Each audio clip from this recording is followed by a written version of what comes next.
tetulina tubatidde ti mulimba nammwe mujjewo obujega mujje tugende ne mbakulembera tugenda tuyingira mu kasika emabega w'amaduuka ne bagani mukuŋŋaanya amayinja ne bakuŋŋaanya amayinja ne tunembaga ti ffenna tukuba omulundi gumu akati ffenna twalinga 6 ne tukasuka amayinja omulundi gumu ku mabaati ne bafuluma ne bakwata ne bakutte ne badduka ne bagenda.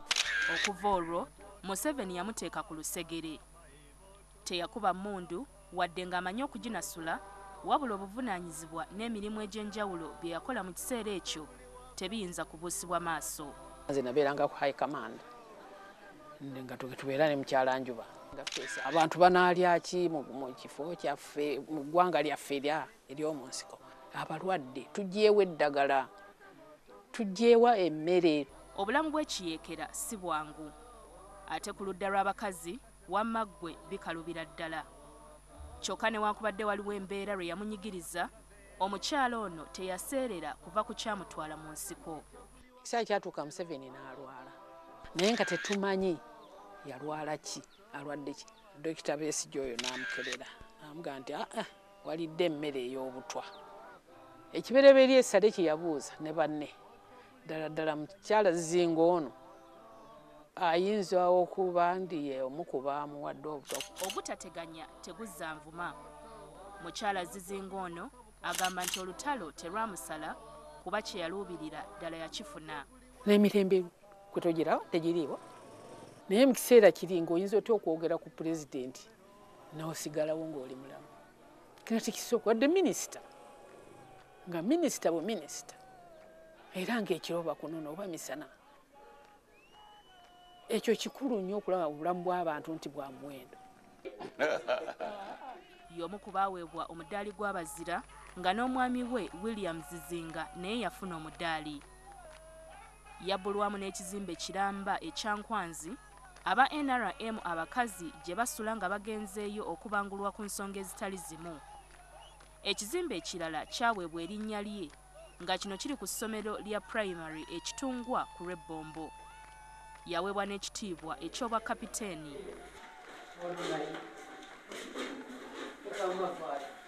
Clovis Olive Zizinga kati aweze emyaka 78 egy'obukulu. Mu kiseera kino akola ng'omuwi w'amagezi owa President Museveni. Mukyala akyalina embavu nga yeeyolekera bulungi mu bikolwa bye ko n'engeri gy'ayogera. Yazaala abaana 10, ebyembi 6 ku bo Mukama yabayita nga kati yasigazaawo abaana 4. Mukazi mulimi era nga gwe mulimu kati gwakola mwajja ensimbi. Hatman Alugwa Sekaya, NTV, ku ssaawa emu. Yoyo ate Olive Zizinga nga kati kapiteeni mulamba. Abakyala mumuyigireko namwe mube n'emitima bwe gityo ate girwanirira eggwanga saako n'okubanga muli bagumu ddala basobola okweŋŋanga ebiseera ebizibu.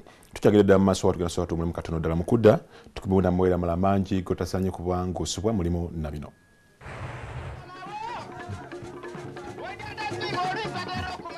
Okugaba ensimbi z'ekisanja kya Museveni ekyokutaano abavubuka b'ejjinja katono zibamale amazina mu biwato.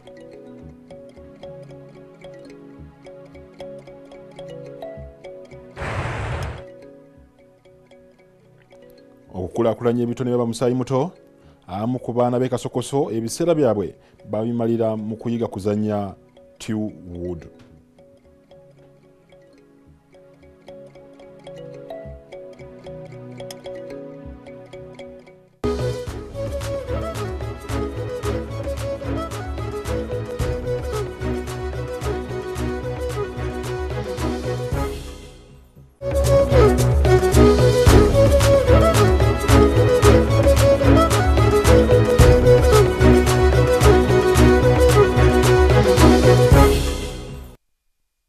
Can bring everybody in parliament as long as they can wake up and vote for the NRM. As long as the voters exercise their rights to elect their leaders, there was no need for term limits in Uganda.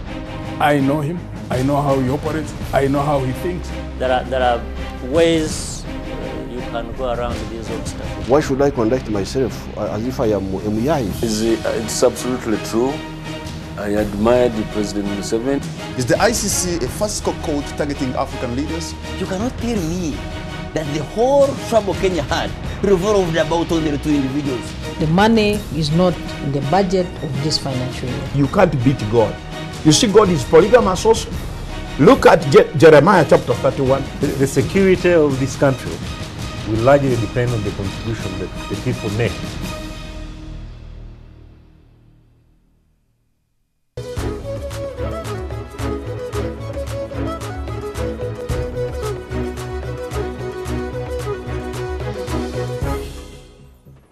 NTV kusawemu ate nkwanirizayo mukumulamu okwo era ketugendere ddala mu maaso. Abavubuka abadde baagala okutaataganya olukiiko lwa NRM mu gombola ya Butagaya baweereddwa ensimbi ekibadde kibaleese ne bakyerabira ne batandikirawo n'okuwaana omubaka akiikirira ekitundu ekyo. Omubaka w'ekitundu kino naye yakakiddwa okuzina amazina nga bw'asuubiza nti agenda okukolera abavubuka. Abavubuka bana basoba mu abiri okuva mu gombola y'e Butagaya beeye mu lukiiko lwabadde lukubiddwa omubaka w'ekitundu ky'e Kagoma Mbagadi Nkai nga bagala okulutaataaganya olw'okuba nti talina kyabakoledde. Omubaka ono yabadde ayisa olukiiko olw'okuttira Pulezidenti Yoweri Museveni akadingidi yeesimbewo nga tavuganyiziddwa mu NRM mu 2016. Asante sana.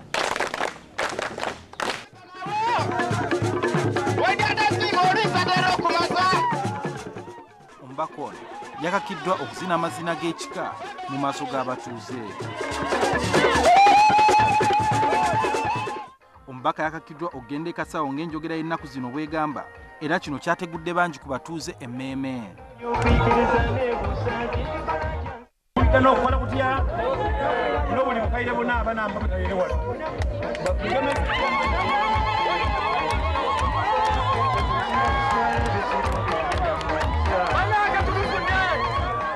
Njaba bw'olunaku tutyame tuteese kubya imwe kusenankole ntya. Bayambazizza omubaka ebisanja ne bava ku mulamu ogw'abaleese ogw'okwemulugunya nti ono talina kyabakoledde bukyaba mulonda. Bagamba nti ow'ensimbi kyalemwa gwe ow'enkata togezaako ate kuzinga. Kyo ekibinja ky'abalambuzi abasoba mu 10 okuva mu bitundu by'eggwanga ebyenjawulo batandiseewo enkola ey'okulaakulanya ebyobulambuzi mu bitundu eby'obugwanjuba nga batandikidde mu kulinnya Kasozi Wanaale mu disitulikiti ey'Embale. Amazina gano ag'akadodi abalambuzi bano ge basoose okwetabamu nga tebannaba kwolekera lugendo lwabwe olwabadde olw'essaawa 3 olw'okulambula. Banji olugendo luno lwabakamudde entuuyo naddala bwe gwatuuse ku kulinnya nga bakozesa amadaala. Akasozi kano Wanaale kaliko ebintu ebisanyusa bingi omuli ensula ezikulukuta amazzi amalungi ssaako n'ensozi. Busy with so much artificial life. This is real life and that's what Ugandans need to understand. They need to come and be part of this community. Amos Wekese okuva mu Uganda Tourism Board agamba nti ebitundu bino eby'ebugwanjuba birina ebintu bingi ebitalabika era nga bisobola okusikiriza abalambuzi. And obviously as Time FM will be able to push that. Our aim is to first feel what it's like.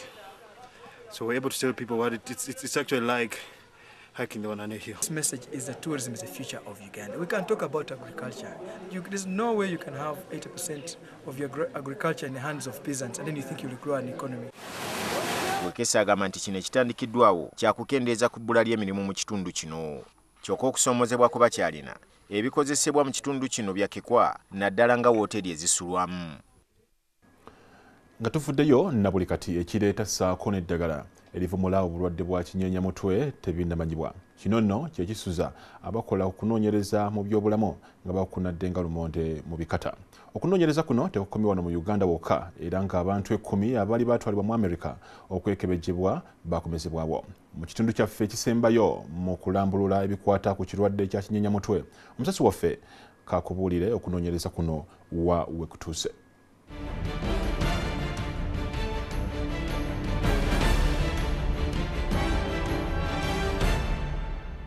Dr. Scott Dowell ng'oni omu ku bakulira ekitongole ekikola ku kunoonyereza ku ndwadde ezitali zimu mu America ki Global Disease Detection mu CDC mu lukuŋŋaana lwa bannassaayansi olwasooka okubaawo mu nsi yonna ku kirwadde kya kinyenyamutwe mu mwaka gwa 2012 yategeeza ng'ekirwadde kino bwe kirina okukwatibwako amangu.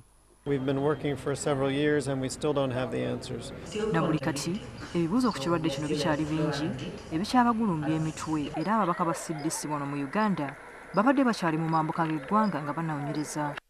Mu Lamuwo mu May w'omwaka guno famire y'abantu 10 okuli abalwadde ba kinyenyamutwe baatwalibwa ku kitongole kye National Institutes of Health e Washington mu America okwekebejjebwa.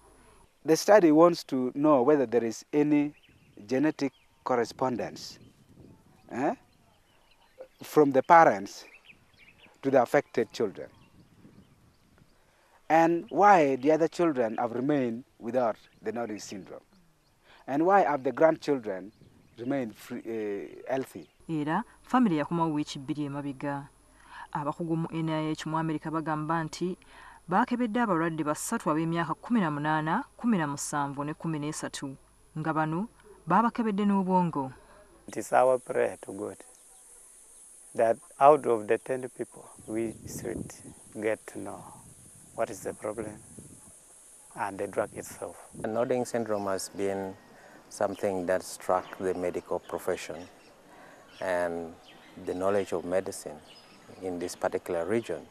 Naye yadde agamba nti bannasayansi kikyabalumya emitwe abasinga okulumwa be balwadde. Obubonero obumu mwe muli okunyenya emitwe naddala nga batandise okulya emmere naddala ng'ennyogoga oba n'obudde nga bunnyogovu. Bangi emibiri tegikyakula baakona ne mu bwongo. Mu nsi endala 2 South Sudan ne Tanzania ekirwadde mwe kiri nazo zibadde zikola okunoonyereza ku kiki ddala ekireeta ekirwadde kino ekitera okukwata abaana abali wakati w'emyaka 5 ne 15. Aba Sudan bo balowooza kulya muwembe omumyufu kye kireeta obulwadde buno. Ne mu Uganda abantu bye balowooza bingi. Some of them say I think the ghost, some of them say I think some medicines have been put on hair so it has catch the people of these areas where they not, because they are like, why is it concentrating in this some of these areas and not in other areas? Yeah, some of them are saying maybe it is the effects of the bombs. Naye bino byonna science azaabimenyawo n'asigaliza endowooza ntono omuli ekiwuka ki black fly ekisangibwa mu mambuka g'eggwanga ku migga emingi era nga kye kireeta river blindness, obulwadde obuziba omuntu amaaso ssaako n'olusu okusiiwa. Ekirala bateebereza nti osanga abaana tebalina kiriisa kye bayita vitamin B6 ng'esangibwa mu bintu ng'ekibumba, ebyennyanja, ennyama n'ebirala bingi.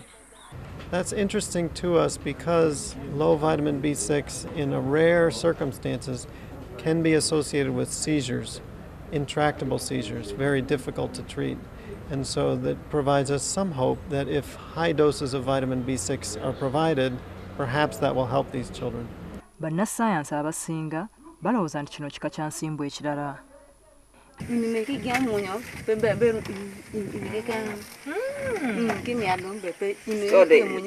is what they were using in the past? Yeah. And now it wasn't working well? Yeah. So this one was bad? Yeah.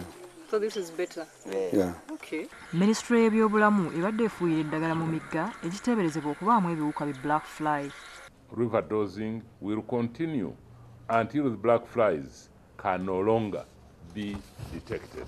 Kati buli muntu alindiridde ebinava mu kunoonyereza okwakoleddwa ku bagenda mu Amerika. Abamerika bagamba nti ekirwadde kino kisobola okubuna ensi singa kiba tekikomeddwako kati. Florence Salimba, NTV ku ssaawa emu.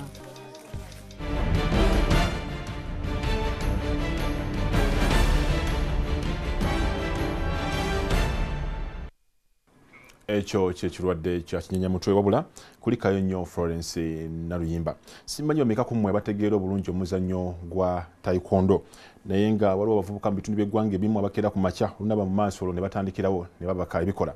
Ogenda kubanga obinyonyoka mu kitundu kyaffe kye tuddako nakyo eky'ebyemizannyo ke tukomewo.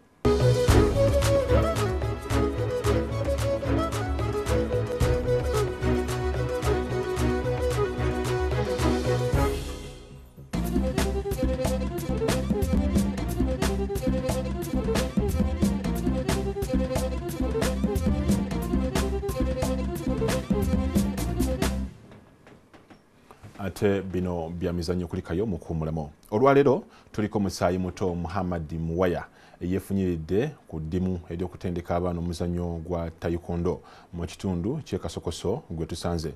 Muwaya ono amaze kati emyaka 3 ng'akola omulimu guno mu mbeera ey'obwannakyewa era ng'agamba nti kati watuuse alaba nga gy'alaga alabayo.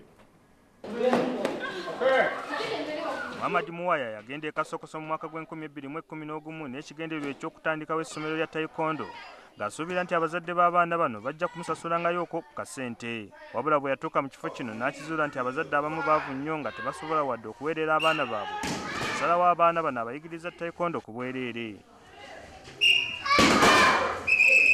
Ebiseera ebisinga bano abaana abamu abagenda ku ssomero bwe bamala okuva ku ssomero omulimu gwe bakola kutambula mu bitundu ebiriraanye wano nga bacollecting nga bakuŋŋaanya scrap, ekintu ekitali kirungi. Abazadde baamuwa abaana era mu kiseera kino baali batandise obutajja mu kifo kino mwe batendekerwa.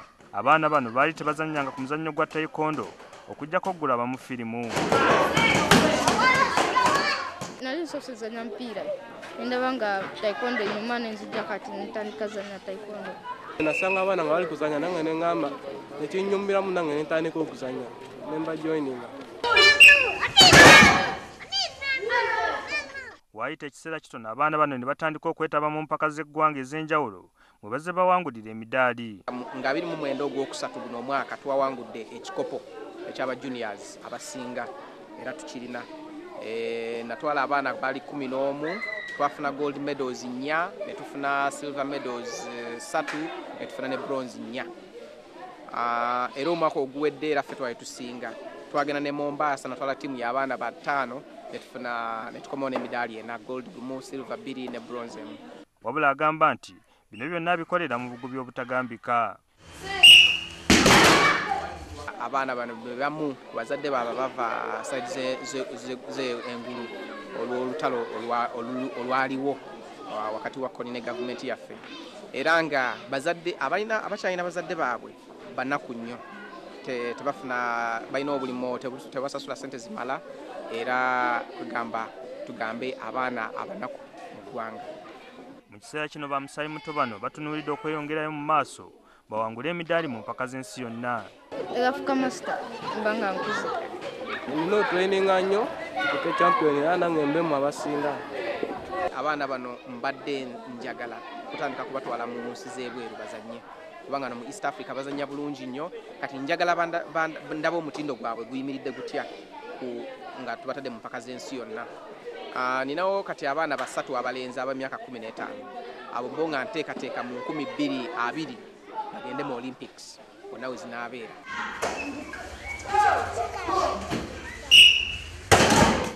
Ebyembi Muwaya n'abavubuka be bano baagobwa dda mu kifo kino ekikozesebwa nga Kereziya ku Sande nga kati tebalina kifo kituufu we batendekerwa. Naye ye agamba nti kino si kyakumujja ku mulamwa, wagenda mu maaso n'okutumbula ebitone by'aba musaayi muto. Sam Mpoza, NTV.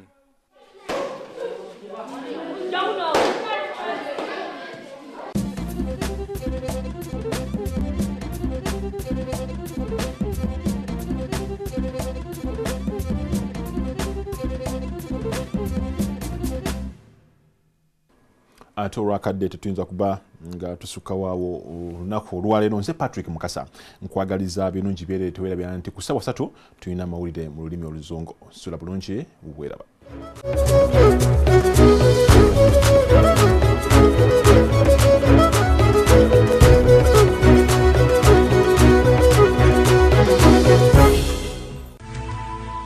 NTV, turning on your world.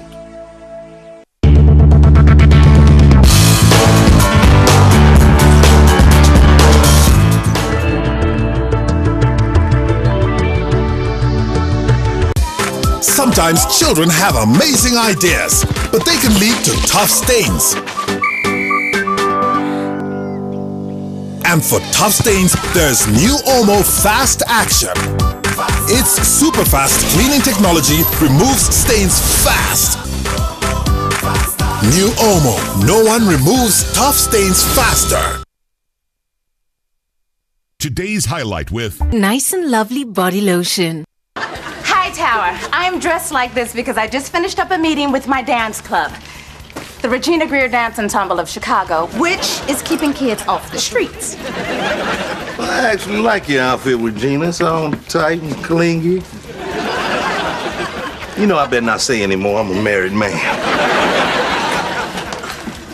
Good morning, everybody. Steve, a friend of mine called, and he wants to meet you.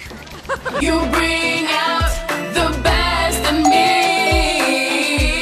New and improved Nice and Lovely Body Lotion. The 24-hour skin moisturizer that's your skin's best friend. The best in me.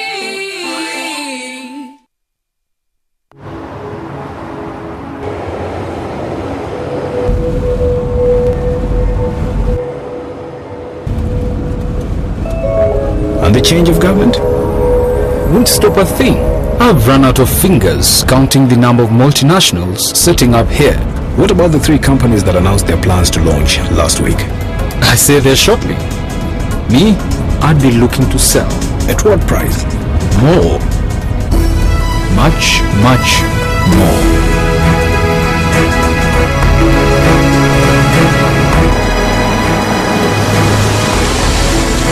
I don't know who you are or how you know these things, but one thing I'm sure of, you're in the wrong job. Here, call me tomorrow at 9 o'clock in the morning. I'd like to hear more from you. Are you ready for your big break? The East African, understanding the region.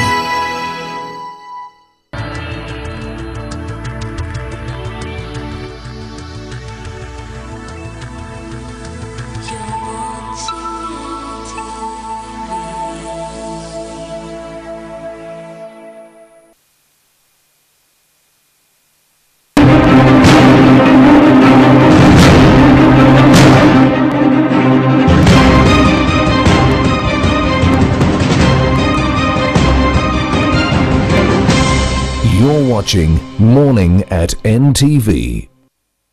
Normally, I would stand here and rave about how Monday is the most favorite day for the boss, but the least favorite for the employee.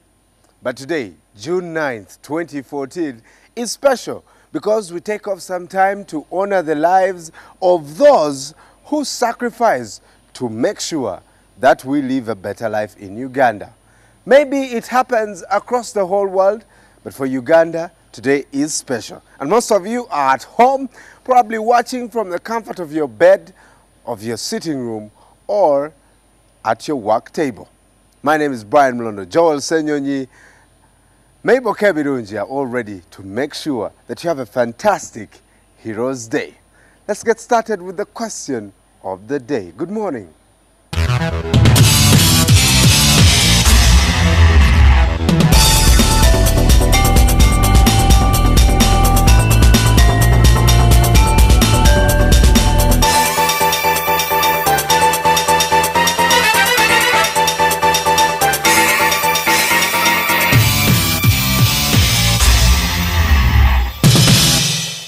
So if you haven't liked our page on Facebook, make sure you rush there, Morning at NTV, and of course follow us on Twitter at Morning at NTV. You can tag us at MBGold2, at Joel Senyonyi, at Kasiate, at Mebkeb, and of course at NTV Uganda. The SMS platform is also available, 6565.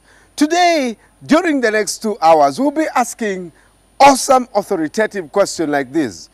Who is a hero? And why? What in your definition is a hero? Well, standing by at the NTV studios is Mabel Kebirunji with the stories that are making headlines. Good morning, Mabel. How are you today? You look very, very happy. Your happiness is actually infectious. Enjoying your cup. Yes, I can see. And I actually never have chai here in the studio. Well, thank you for joining us this beautiful Monday morning, and it's a public holiday. It doesn't get any better than that, does it now? Well, whether you're online, in your sitting room, or having it wherever you're watching and having your chai from, a very good morning to you. This Monday, the 9th day of June, 2014. We'll continue the show with the news making headlines. The Makerere Vice Chancellor has called on government to introduce a law that would allow them to invest in profitable ventures. Eastern Uganda has heeded the government call to put more effort into promoting tourism, and the war among its rivals in South Sudan has largely been contested within the oil-rich states. You're watching Morning at NTV. The Vice Chancellor of Makerere University is calling on the government to introduce a law that would allow the institution to invest in profitable ventures in order to offset the institution's huge debts. Professor Dumba Sentamu made the remarks at an inclusive interview with NTV. Ernest Wisdom Chionga has more. In the backdrop of the missing legal link, Makerere University's prime land remains redundant at a time when the institution is heavily in debt. Makerere University is heavily indebted to the tune of about 60 billion. And this is partly because, or majorly because, of the pension areas. The university has reiterated the need for a law regulating a public-private partnership, which the Vice Chancellor, Professor John Dumba Sentamu, asked President Museveni to look into yesterday. Our request to the government is the law to be put in place. And though its position is strategic for business, the university's land is not being put to good use. We have land here in Makerere, first of all, plenty of land in Makerere University. We have land in Machindi, about 15 acres. We have land in Kabanyon, over 600 acres. We have land in Kataremwa. So that land can be turned into productive activities. As they wait for the possibility of a partnership, the university administration has done its groundwork to enable a steady takeoff. According to Professor Dumba Sentamu, over $700 million is needed for the multiple projects which they plan to run concurrently. We need a teaching hospital, which must be having a commercial wing. A hotel, here the guest house. The hostels are so important also, and then the shopping malls along the perimeter wall. There is hope for a sizable amount of income, as some individuals and firms have already expressed their interest to invest in Uganda's oldest university. There are about 10 investors who are interested in investing in our land. The majority of them, about I think 8 of them, are from outside. We've got about 3 from China, about 2 from South Africa. The administration plans to focus on investment and business growth for the first 5 years and reap big in the long run. We also have Eastern Uganda has heeded the government's call to put more effort into promoting tourism to raise income for the country. A group of 120 tourists, together with the Eastern Entrepreneurship and Tourism Network, are drawing attention to the fact that Eastern Uganda has some attractive spots. The initiative has been flagged off with a hike up Wanale Hill in Mbale district. The government is exerting a lot of effort into boosting the potential of tourism in Uganda, and already a number of initiatives are coming on board. Now, Eastern Uganda is showcasing its tourism potential, which has not been tapped yet. A number of Ugandans came together through the Eastern Entrepreneurship and Tourism Network, converging in Mbale. They are hoping to explore the potential in the east, especially Wanale Hill in Mount Elgon. The hike up was long and laborious, and many of the tourists panted and sweated on the way. We have a few more meters to go, but it's tough, but it's nice. It's not easy, but it is worth it. Then there was a toughest part. This is the wall of death, where they had to climb up a makeshift ladder for about 15 minutes as they made their way across a steep rock. Soon after the ladder climb, the tourists started enjoying what Wanale Hill has to offer midway. The hill, which overlooks Mbale town, affords a wide and beautiful view of the vegetation, waterfalls, rock formation and caves, which many of them were seeing for the first time. Finally, after 3 hours of climbing, we reached the peak in which the flat and largely rock. Amos Wekesa, a member of Uganda Tourism Board and founder of Great Lake Safari, says the eastern region is brimming with potential sighting Mount Elgon, Wanali Hill and Sipi Falls. But it's a very nice thing to see that guys have come together and they're promoting this region as one place. He reveals that Mount Elgon alone has the potential to provide 5,000 jobs if marketed. The Bambasaba themselves must start to appreciate what they have, because there's no one who's going to visit your home and be happy about your home if you're not happy about your own home. It starts like that. The people of Mali take pride in their culture and boast of the Kadodi dance, the Mbalo culture, circumcision season and bullfighting, which if well packaged could draw the money to that area. But it still has an uphill task. If we're able to get, say, 1,000 tourists climbing every day to the top of Wanale, and then we tell you the guys in Bali to like position themselves in terms of accommodation, position themselves in terms of restaurants along the way, position themselves in terms of selling crafts, these kind of things, and position themselves in this area, they'll be able to make so much money. Wekesa feels government should invest in marketing Uganda's image abroad. And indeed, we are such a blessed nation. Well, moving further north, the war amongst rivals in South Sudan has largely been contested within the oil-rich states of the war-wrecked country. In the flashpoint towns of Bentiu and Malakal, production is at its lowest as Riek Machar's loyalist fighters attempt to cut off production in Renk and Fallujah. In our news analysis report titled Insight, Emma Mutaiziwa discusses how the oil resource could likely fuel this conflict further.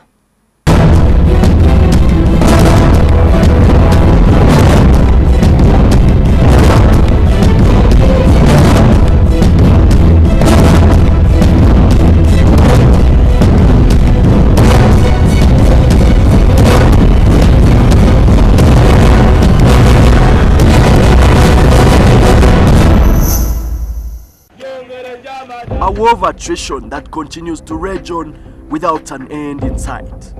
It's now 6 months since fighting broke out in the neighboring South Sudan, pitting fighters loyal to President Salva Kiir against renegade fighters under the command of Dr. Riek Machar. What was largely a political disagreement within the SPLM Politburo has since then turned into an ethnic conflict. However, as the IGAD leaders continue to search for a peaceful solution in the Ethiopian capital of Addis Ababa, security experts fear that the issue over the country's oil wealth will continue to fuel the conflict. The politics of the oil is going to complicate further that situation. So it is very important that this conflict is resolved faster before it becomes a jigsaw which will not be easy to solve. There is a problem that neighboring countries look at South Sudan as a very rich country, just like Congo, and they might not be very comfortable to see it stable. They feel that they have a stake. They contributed to South Sudan achieving independence, therefore they can reap the benefits.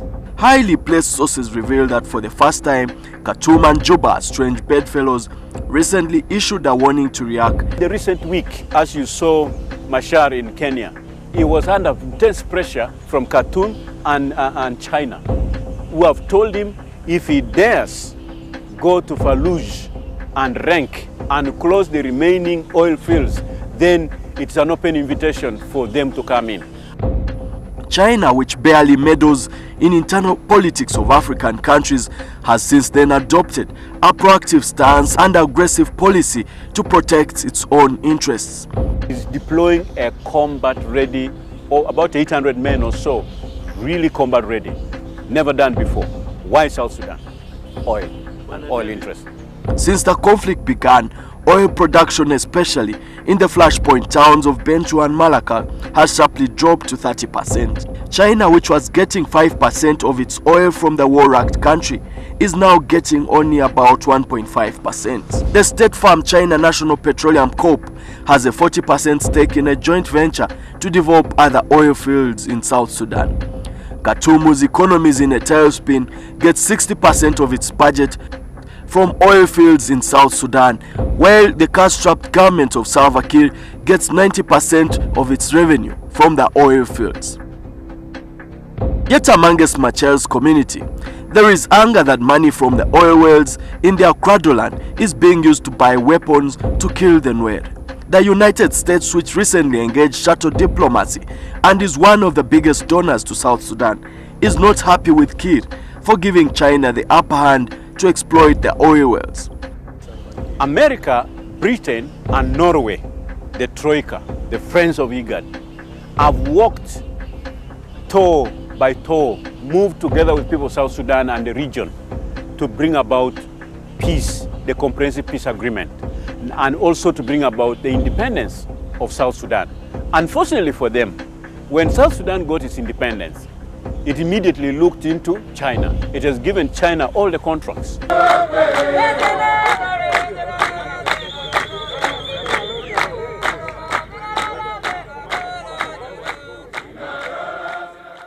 Whereas there's a scramble for oil wealth, there's fear that a much bigger crisis could be underway. Experts opine that Uganda's troops' presence near the oil fields could be an open invitation to Khartoum into the conflict. This conflict is quickly transforming into a much bigger crisis than what began within the SPLM, than what began as Nuer Dinka. Now, Asmara, that is Eritrea, versus Addis Ababa, the old rivalry again is coming back. The issue about South Sudan is the way we have gone in, and if we're going in without analyzing who the major actors into the South Sudan saga, that there are so many powerful countries which have anchored on a religion, 2 ethnicity, 3 oil to dismember that country.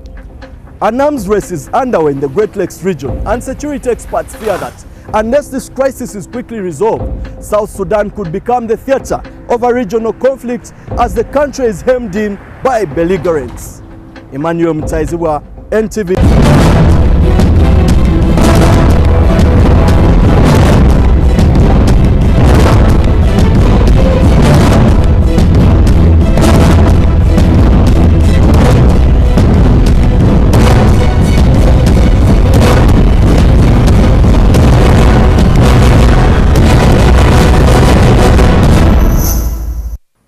You're still watching Morning at NTV this 9th day of June. We shall now be crossing over to Bran and Joel for the press review. Bran, who is your hero? Well, my hero, I guess, I've been trying to think about anything apart from the cliche answer that people give. It's my mother, it's this. But I'm actually failing to find any other person. So I'll settle down for my mother and the work that she really did to raise a responsible man like me. Yeah. Say what? What's the meaning of the word responsible? Responsible. That's the definition of responsible. We'll find that and you're really doing this. That's below the belt. But of course, I'll share with us on our Facebook page who your hero is. But coming up, some of the stories in the Daily Monitor, the Red Pepper, and the Tri-Weekly Observer. Good morning.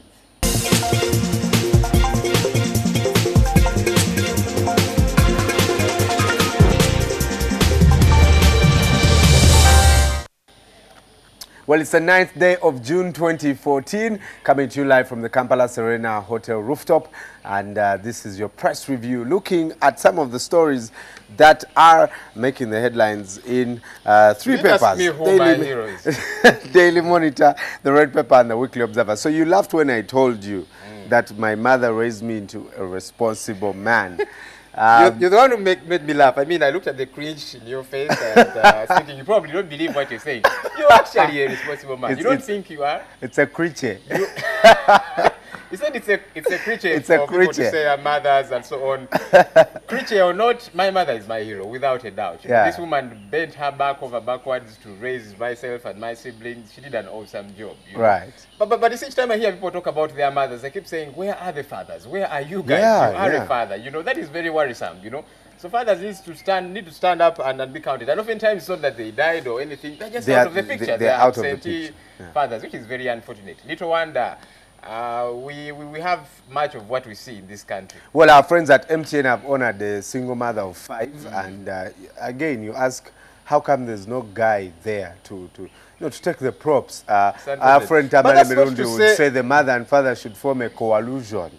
So that man also, I think we in the media give that man too much airplay, because much of the time he opens his mouth to speak and you're thinking, what is this guy talking about? Very silly jokes and so on.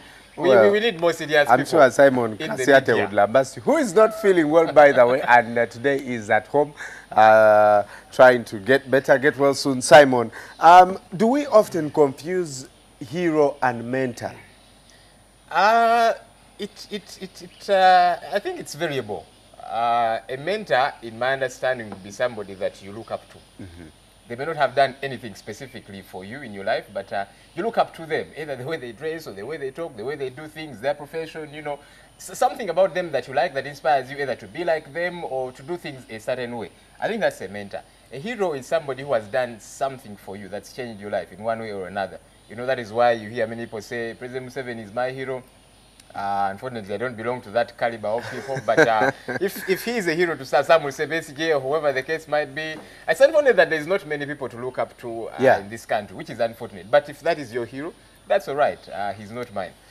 Well, the definition of hero is obviously defined to anyone who sacrificed their lives to make sure that the larger part of Ugandans is better. So today, the celebrations are on, and government, as usual, will be handing out some medals, but a very interesting focus on the chief chef that cooked the meals for... Yes, that lady. But look, when I see people being awarded these medals, I'm thinking, wait a minute, this has lost its saltness, as it were, because if you give out medals, you don't give to everybody and their mother. You see, I don't know how many people lining up to get medals, and I'm thinking it has lost meaning. Backup. There should be specific people that are given, but if you're going to line up 500 people and give them medals, then it does not hold water anymore, I think. Well, let's get into the Daily Monitor this morning, and the headline is Museveni holds crisis meeting over NADS. Last week we were talking about NADS and how it was set up as an advisory board, not an implementing board. And now the president is having meetings on Sunday. Is this a pretense? Has it just realized that actually there's a crisis with NADS? It's been suspended twice in its existence. I might sound pessimistic, but I'm not too sure NADS, from its very genesis, was set up to actually ameliorate farmers, as it were, because it was an advisory, kind of structure. But look, even as an advisory structure, there's got to be services at the end of the day. If you are a presidential advisor, there should be results, at the end of the day. You talked about the chief chef of His Excellency the President back in the Bush times. She's the senior presidential advisor, I understand. But she says she hardly meets the president, And you see, this goes to show for patronage. So when does she advise? There you go. And even the few that apparently get to meet him, he seems to be the one who advises them. So it does not make much sense, So for NADS, the way it was set up, it was really for patronage, Get these people who fought with us in the bush or who have failed, in the primaries, NRM, or have failed to make it to parliament. Let's advise them. That's why loads of monies have been wasted. Lots and lots of monies, And we do not see results at the end of the day. Why? Because Ugandans have mastered the art of rapacity. We tear down everything that is money-related for self-aggrandizement, Joel, which could is we wrong. say that NADS probably took on more than what it was able to chew? Because it was set up as advisory. Then it started taking seeds, started taking tools to farmers, a role that it was not set up initially to do. But it failed at both. Even the advisory role, I'm not too sure it did a good job at that. Where are the results if it were that way? When they realized that wasn't working quite well, they decided to buy sick goats, lame ducks and give them to farmers. This was an insult to Ugandan farmers. It is wrong. So as they review this, it's interesting. Let me read to you what Sisi Kagaba, the SECU director, said. Those implicated in theft of funds should be prosecuted and not merely disbanding it, that is NADS, and letting the culprits free. I only hope NADS was discussed more soberly. Look, we usually close up investigations, Chogam, NADS, whatever the case might be. Billions of monies are exsanguinated from our economy, And people are let off the hook. And some of us are thinking, stop fooling us. If money has disappeared, it does not just grow wings and fly. Somebody should be held accountable. But Joel, yesterday, Ginger, when I was watching that news piece from Ginger... But they're the youth of Busoga. I don't know why sharing about 1,000, 5,000 For some reason, it is the youth in Busoga. And it was really quite annoying and very disappointing that they 5,000 shillings was making them dance till this time round it was 1,000 shillings. But you see, we've reduced the beneficiaries of the NADS program somehow still think that the program works for them. So is it actually a wise move for the president to disband? Who are the beneficiaries? It is these few administrators, the guys that go around apparently doing the advisory role, you know, those who go and buy these sick goats. And sometimes you look at these people and you want to pull their ears. You're thinking, what exactly are you doing? You look at what they're giving away, very lousy piglets and so on. It is wrong. And you see, we should hold people to account, like Sisi does say. Yeah. This business of something has not worked, to wrap it up and move on to something else. No. That means people will actually keep mastering that art of doing things without exquisiteness, doing things after bleeding the economy, bleeding our coffers. It is not right. Somebody should be held responsible. Well, the Accounts Committee chairperson, Alice Alaso, said that they warned the government on NADS, and when they tried to make it better, they made it partisan. So NRM cadres started benefiting. But on to the next story. Congratulations, massive congratulations to Professor Mauda Kamatenesi, who is the new Vice Chancellor at Bishop Stewart University in Barra District. And she is a renowned researcher in herbal medicine. And she's now taking over the reins at the university. The university has been in existence for 12 years, but I must confess that I got to know about this university last year. What does that say about the fate of academic institutions? Everyone is rushing to one university, which is also somehow losing its grip. And that's why anybody will go and do whatever diluted course because they want to get to Makerere. But there's many good universities, you know, that we do not know about. Some of them in the outskirts of this country. We should empower them a great deal. We should equip them so that people do not think if I've not gone to Makerere or MOBS, I am a total failure. You know, UCU is catching up. Back in our day, somebody going to UCU felt as I've not really, you know, hit the MOBS is being labeled up to this time Makerere University boarding school. Maybe it is. I don't know. Of course not. But look, we need to equip all these other universities in terms of staff, in terms of libraries, for example. Many of them are very ill-equipped. We should do a great deal. Even Makerere itself that we talk about, the so-called Harvard of Africa, you don't hear that anymore. It's the fourth on this continent, but look, you look at that university and you're thinking, what is fourth about this university in Africa? Well, I don't know, Joel. I think for me, I was probably privileged given what I was, the kind of course that I did at university. Which was it? International relations. And I had everything, you know, at my disposal. So probably a few courses may be... Well, it depends. For example, those doing science courses, how equipped are the labs, for example, or the libraries, for that matter, to give them the relevant knowledge for these courses? We should go a long way. Law, for example, is suffering a great deal. Why? Because law development said that, first of all, it's a very small place. That is why they are cutting down heavily. I hope they really be... I mean, there are times I look at, for example, a church. It's putting up a new structure. You're expecting it's going to be bigger. But it looks similar to the old structure, and you're thinking, so what is the logic behind this? Just if anything, change the design. The older building is actually stronger, more firmer, you know, so I hope they do a better job. Talking about relevance now, Mrs. Mbabazi is losing relevance. This is according to Todwong and Karoro. You know, she came out to say that, look, the Women's League of the NRM did not endorse His Excellency, the President, for sole candidates in 2016. This is what Madame Karoro says. Nobody understands her when she disputes these obvious facts. It is ridiculous of any sane leader. And then Todong says that if you are against your own executive and cannot agree with it, as chairperson, I think you are losing relevance. Look, I think this lady needs to be given an opportunity to say what she's got to say, because sometimes we assume that when a few people say something, then it is representative of the rest of us. When Evelyn Anite jumps around all over the place with her opportunistic modus operandi, and she says the youth of this country are saying His Excellency the President should run Pakalas, he should rule us till he gets tired. And then she says, that is what the youth of this country are saying. I'm thinking that's absolute nonsense. They did not, you look like a youth. Did they consult you? It is okay. And by the way, it's okay for some who think that His Excellency the President should run in 2016. I think it is okay, yeah? But for a few youth to come out and say that all the youth are saying this is what is the case, I think that is nonsense. Joel, debate is obviously good for parties. But at the point where we have said, okay, we are going to pursue the multi-politics, you know, system, and you disagree with what the party says, why don't you just get out, go start your own party, and then do whatever you want? This is what happened, to be like Mrs. Mbabazi does not agree with it. The project right now in NRM is sole candidacy, period. Two things, Brian. How did this sole candidacy come to be? Chankwanzi. Chankwanzi was made up of who? Of NRM cadres. NRM members of parliament, not the National Executive Committee of Council of NRM. But you see, Joel, right now what is happening, and we saw it, an MP who was forced to dance and giving out 1,000 shillings, who came with 4 million shillings of 1,000 shillings notes, and somehow made it look like it was a lot of money. And that is what is happening. So Mrs. Mbabazi does not agree. Why doesn't she get out, go and start? No, but she's you see, when people say whenever you disagree with your party, you should run out of it, I think it's not right. I mean, debate should be allowed within the party. It should not be stifled. If there are those who think, no, it is not right for His Excellency the President to go alone. Multi-party politics, Joel, demands that we all agree. We Yeah, get a party if you do position. it legitimately. The party has agreed. All Which the part- MPs no, signed. The party, you see, MPs, Even Mrs. Mbabazi's husband. and that's, hey, who says they The must? Prime Minister. You and your wife, do you always signed- agree on everything? The Prime Minister signed that the President should be the sole candidate. So what is this going on? You see, the NRM caucus is not the body that is mandated to determine who stands and who does not. That was their opinion, you know. So if there are others who are disgruntled about it, I think they should be allowed. Debate should not be stifled. It should be okay for anybody to say, look, I don't agree with this and that kind of thing.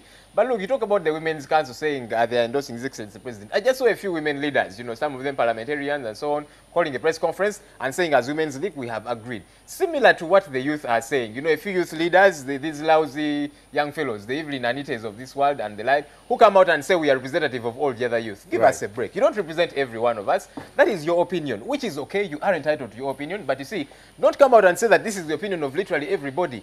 It is not right. Well, I've seen something in the Observer also telling us that at that point the opposition is considering working together with Mbabazi come 2016. Any details there? Opposition considers Mbabazi alliance. This is the Observer. Is that a wise move? Maybe will Mbabazi gain more relevance if he join the opposition? I do not think so. Because obviously, I personally think in the NRM, he has no space to exercise. So? My opinion actually is that Right Honorable Mbabazi was born, bred and battered in the NRM. You know, it might be a tall order for him to cut it elsewhere. He needs to see how he mends his fences. It's unfortunate that debate has been stifled for the likes of him that are ambitious, that want this seat. But him joining the opposition, I don't know. Maybe Would it I will. be wrong to say that the Prime Minister is too disciplined to go against his boss? But he already did. Well, before Chankwanzi, he had already infiltrated the structure of the NRM. So if it is going against his boss, he already did. Anyway. At the height of things right now, Mbabazi is between a rock and a hard place. There you have it. May say, okay, let me not run. I don't know. We'll see how that pans out. The Observer still here tells us that the uneducated are to boycott 2016 polls. Now, there's this group of people who call themselves the uneducated. Abatasoma. Abatasoma. Many times they come out and say, and the other day I think I was hearing them saying that we want an MP. And I was thinking, what kind language of will they use? Gibberish is this? Well, besides the language. But you see, if we are going to say we are going to create an MP position for literally everybody and that kind of thing, and many times these so-called uneducated keep coming out and saying, look, we need help from the president and so on. The Uganda Cranes MP also going to parliament. But given that the majority of our population is the uneducated, Joel, and they decide to quit the elections. Based on what? I have always said on this show that those are the people who actually vote. We who come here and debate matters and think out loud and make our educated opinions, actually on voting day, never get out of our homes. Which is unfortunate. You talk about the uneducated. Well, look, they're the ones that will election time. When a few lousy youth leaders come out and say, all youth are saying we have endorsed this, I'm thinking that is your opinion. Or are you, when a few women come out and say that we are endorsing this, don't say this is representative of all the other youth. Should we put it on record that you're saying that you're branding Anita as a lousy youth That's leader? my opinion. I think she's a lousy leader. Why? What makes you say that? I think she's a lousy leader because, you see, youth sent her to that parliament to legislate on their behalf. I am not too sure she has propagated the agenda of the youth. She's out there promoting the sole candidacy, which, by the way, I need to hasten to make it clear that it is okay. If that is your opinion, it is fine. But look, make it clear that that is your opinion as a leader, because she represents me as a youth, and I think she's done a very lousy job. Well, if Anita is watching at this moment, probably this is an invitation for you to come on this show and tell us your position and why you let her come to Rufura and we chop her to pieces. Encompass Joel. You know, yesterday I was just told of some good friends of mine who discovered their careers. So there's a chance that they might have a child. sickle cell. And it's very, very unfortunate. I know the way science usually play about, and as people quoting, they tell them, look out for this, look out for the other before you get married. Right. I don't know whether I want to go to, you know, that kind of surgical precision of, before I marry this girl, I should first test her, besides the obvious, HIV and the likes, you know, but first be sure, what are your blood cells like, and so on. Look, I believe in a big God, you know, so if I think you are the one and everything else is okay, that blood cell issue will be sorted out. That's not to denigrate those who are suffering this. I think it is a scourge. We need to dwell a bit more on it, avail services in this country. When you look at the division that caters for sickle cell in Mulago, it's not very well equipped. Yeah. We should do a lot more than we are doing. There's an interesting opinion here. Somebody does ask, are African leaders keen on ending well? What is ending well? Ending well is you have run your race, you have played your part. Who determines when I end my race? You should actually determine before the rest of us. So if I am not yet ready, then why do you put pressure on me to end my race? The point actually is not wait for the rest of us to make noise and say, look, you are beginning to plummet, you are slowly but surely If I know I am still able. You see, find out from the rest. Like someone calls it the self-exaggerated sense of self-worth. You think you are something, and when you probably are not quite that, you know, it's good to end well. Mandela ran one race, and people were clamoring and telling him, dude, run again. And he said, look, I have played my part. It's time for me to leave, you know. So ending well, someone may also debate that Mandela feared that he may fail, so that's why he decided to let go. Come on, what percentage did he get in the election? And how many people were calling for him to run again? Wow. But you see, irrespective of that, you decide. I would like to see this in Uganda, for goodness sake. We've not seen a good transition, you know. I long for that. All right. Joel will be coming up in a couple of minutes with a very incisive discussion on Heroes Day and the significance. But we'll be continuing to ask the question on our Facebook page, who is your hero and why? What is the definition of a hero? Is Uganda devoid of heroes? I hear our camera person shouting, Serwanga Rwanga is his probably because he's called Serwanga himself. He's biased. Well, some people's heroes are Gorilla Moses of you. Remember, who is your hero, first of all? I think I'll have to go with Brian and say, like the Creechy. It has to be my mother, really. Thank you so much. Now, moving on to what is making news on the international scene. Yesterday, we have the Pope here having a service with the Palestinians and the Israelis, and he's asking for an undaunted dialogue. He wants them to listen to their people. We have the President from Palestine, Mahmoud Abbas, as well as the President from Israel, Shimon Peres, attending this 2-hour service in the gardens of the Vatican. It's a beautiful picture, I think. And I think with such a step the Pope has taken, hopefully we will see more peace from Guantanamo Bay. Now they're asking, how did 6 people disappear after him? His colleagues are still not happy. They say he is to blame because some 6 colleagues disappeared while looking for him. Now remember, some people do maintain that this gentleman was a deserter and he wasn't just captured by the Taliban. He had actually deserted the American forces. And we have talked about Donald Stern. So he has actually sued the NBA Commission, and they are not too sure what will actually happen. And unfortunately, this plane is still missing. It's about 3 months now since the plane disappeared, the MH370. Families are seeking a $5 million reward for the whistleblower and for investigations to continue. Now, this plane, they say the pings that were heard were not actually pings from the plane.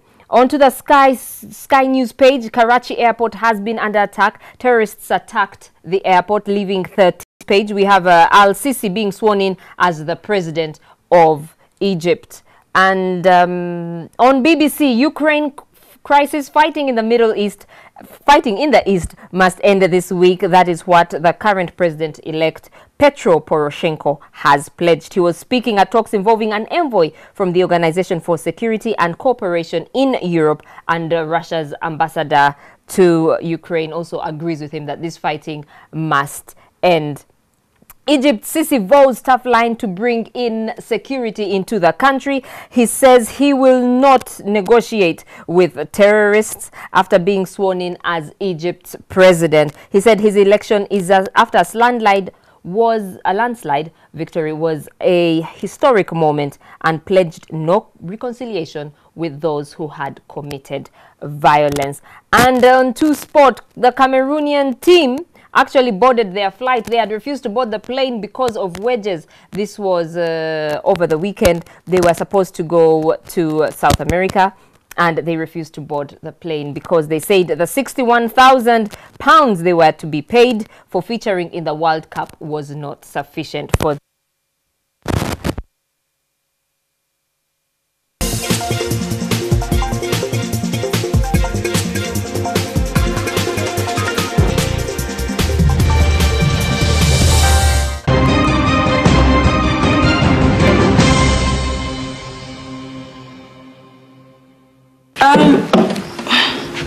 What's that? That document. Oh, that. Just some business. I came to apologize. I have no right to interfere in your lives. I've eliminated the only evidence that links me to Ivan Chinawa's death.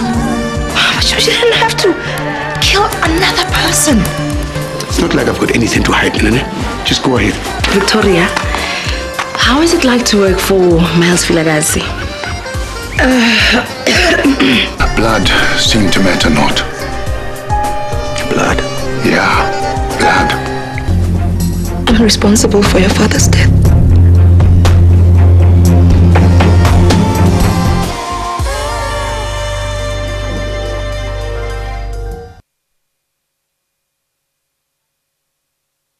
Did you know that more than 6 million Ugandans use the fastest growing media in the world? In fact, more than 5,000 join Facebook every week, thousands follow trends on Twitter, and many more use several other social media platforms. So, are you thinking smart about the power of online media?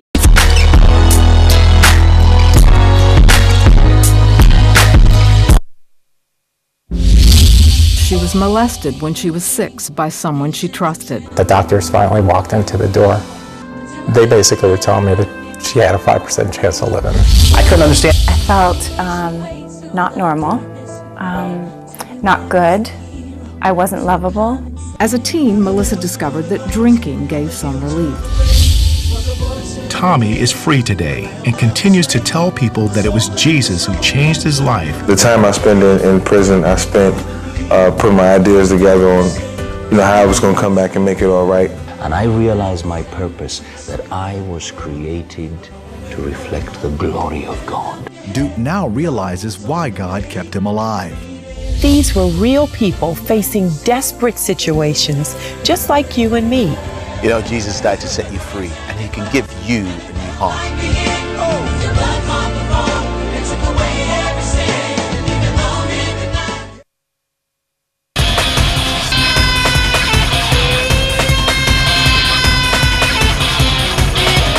The average age of the entire national team is under 18. And so the primary role of Team Uganda is to remain to Division 2. Probably that's the only thing that can make one or two rugby fans smile, that the clubs are doing well. The players haven't put on they haven't wore the game faces. They're not the animals we saw last season, because Ferguson had the same group of players and he did deliver the Holy Grail, which is the title.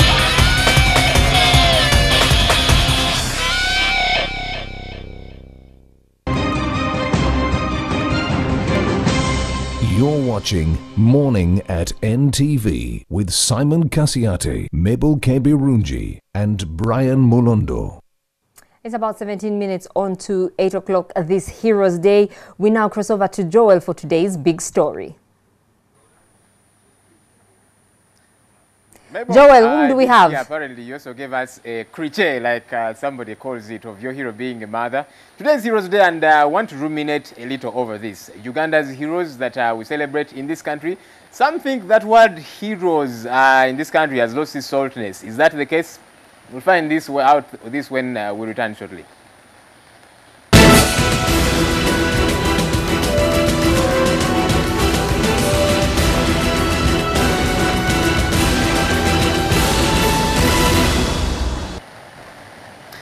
to the big story this morning. My name is Joel Senyonyi. Joining me this morning as we deliberate on this issue of Heroes Day are two interesting people. Major Henry Obo, he's Defense and UPDF spokesperson. Welcome, Afande. Deputy rather. Yeah, deputy. I was promoting you already. Yes, deputy. Good to have you here. Thank you. And we have Shira Kawamara Mshambi. She is a former Ayala Member of Parliament and she's also chairperson of Uganda Women's Network. Good to have you. Nice. Whenever I call you honorable, you protest. Yeah, yes, I do. Why so? Because I think these are titles we are given when we are in a specific situation. And frankly speaking, there are so many honorables and some are not too honorable. Many of them are dishonorable. Yes. So you want to disassociate yourself from that. You know? Exactly. Hopefully we get to a point, because I see elsewhere in these so-called developed countries, when somebody retires from a certain seat, you know, they keep the title because, especially if they did a good job. But I see your point. But you're not saying you didn't do a good job, so we should not call you honorable. I did a good job, but I'm always misunderstood by the so many honorables who are dishonorable. Okay. So I wouldn't want to be put in the same basket. Who is your hero? My hero. You know, we first define maybe who is a hero. Before I define who my hero is. I would want to hear Afande's understanding of who you really understand. I think a hero is somebody who does something extraordinarily. Something that is extraordinary, out of this world, possibly to save a life, risking his or her own life in order to save another life. To me, that is a hero. Okay. Yeah. So who do you think is a hero? Probably not your hero per se, but some for this country. I know the one I really think would be classified as a hero, and some people, when I tried to gather views about who is a hero, there was this young girl who tried to save fellow students, but in the end died in a fire in Budong. Oh, yes. For example, that girl is a hero. She did it just out of wanting to save other lives. She's a hero. She's a hero. Yeah. Interesting. Afande, that word hero has slowly but surely been misconstrued or been misused in this country. Who is categorized a hero? Those that we celebrate today, for example. Thank you very much. A hero may be having different definitions depending on the person who is defining it. But otherwise, it comes from the Greek word, which refers to a warrior or a defender. And that's the reason as to why most people think heroes are only, say, soldiers, because it came from, initially it was related to warriors, related to the soldiers, but a hero may not necessarily be a soldier, may not necessarily be someone in the armed forces. It's that person who gives a little more, who gives much more to his country, is someone who is a patriot, somebody who is courageous, and someone who has the will, determination to achieve for the benefit of other people. So it's not just about being courageous, it's not just about doing something, there must be a result out of it, that is the common good, not necessarily for you, but for your country. The celebrations today are taking place in Mityana. Let me read to you the theme, an interesting one. Celebrating the lives of our national heroes through dedicated service to our nation. Afande, I put it to you that the people that we consider heroes, the people that ameliorated this country, liberated it in many ways, today we look at them and in many a Ugandan's opinion, they are not heroes anymore. They're the ones who are siphoning funds in this country, they're the ones who are depleting this country as it were. They have let us down, and we are thinking this day is not very deserving anymore. No. This is a very important day that you must celebrate. In fact, I'm privileged to have reached this day for this year, because we would not be what we are without our heroes. These are the pace setters. These are the people who shape the history, who have shaped the history of our country. Now, when you talk about issues of corruption and so on, that's another issue altogether.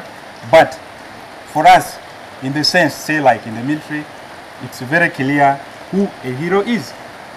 These are people who have fought so hard.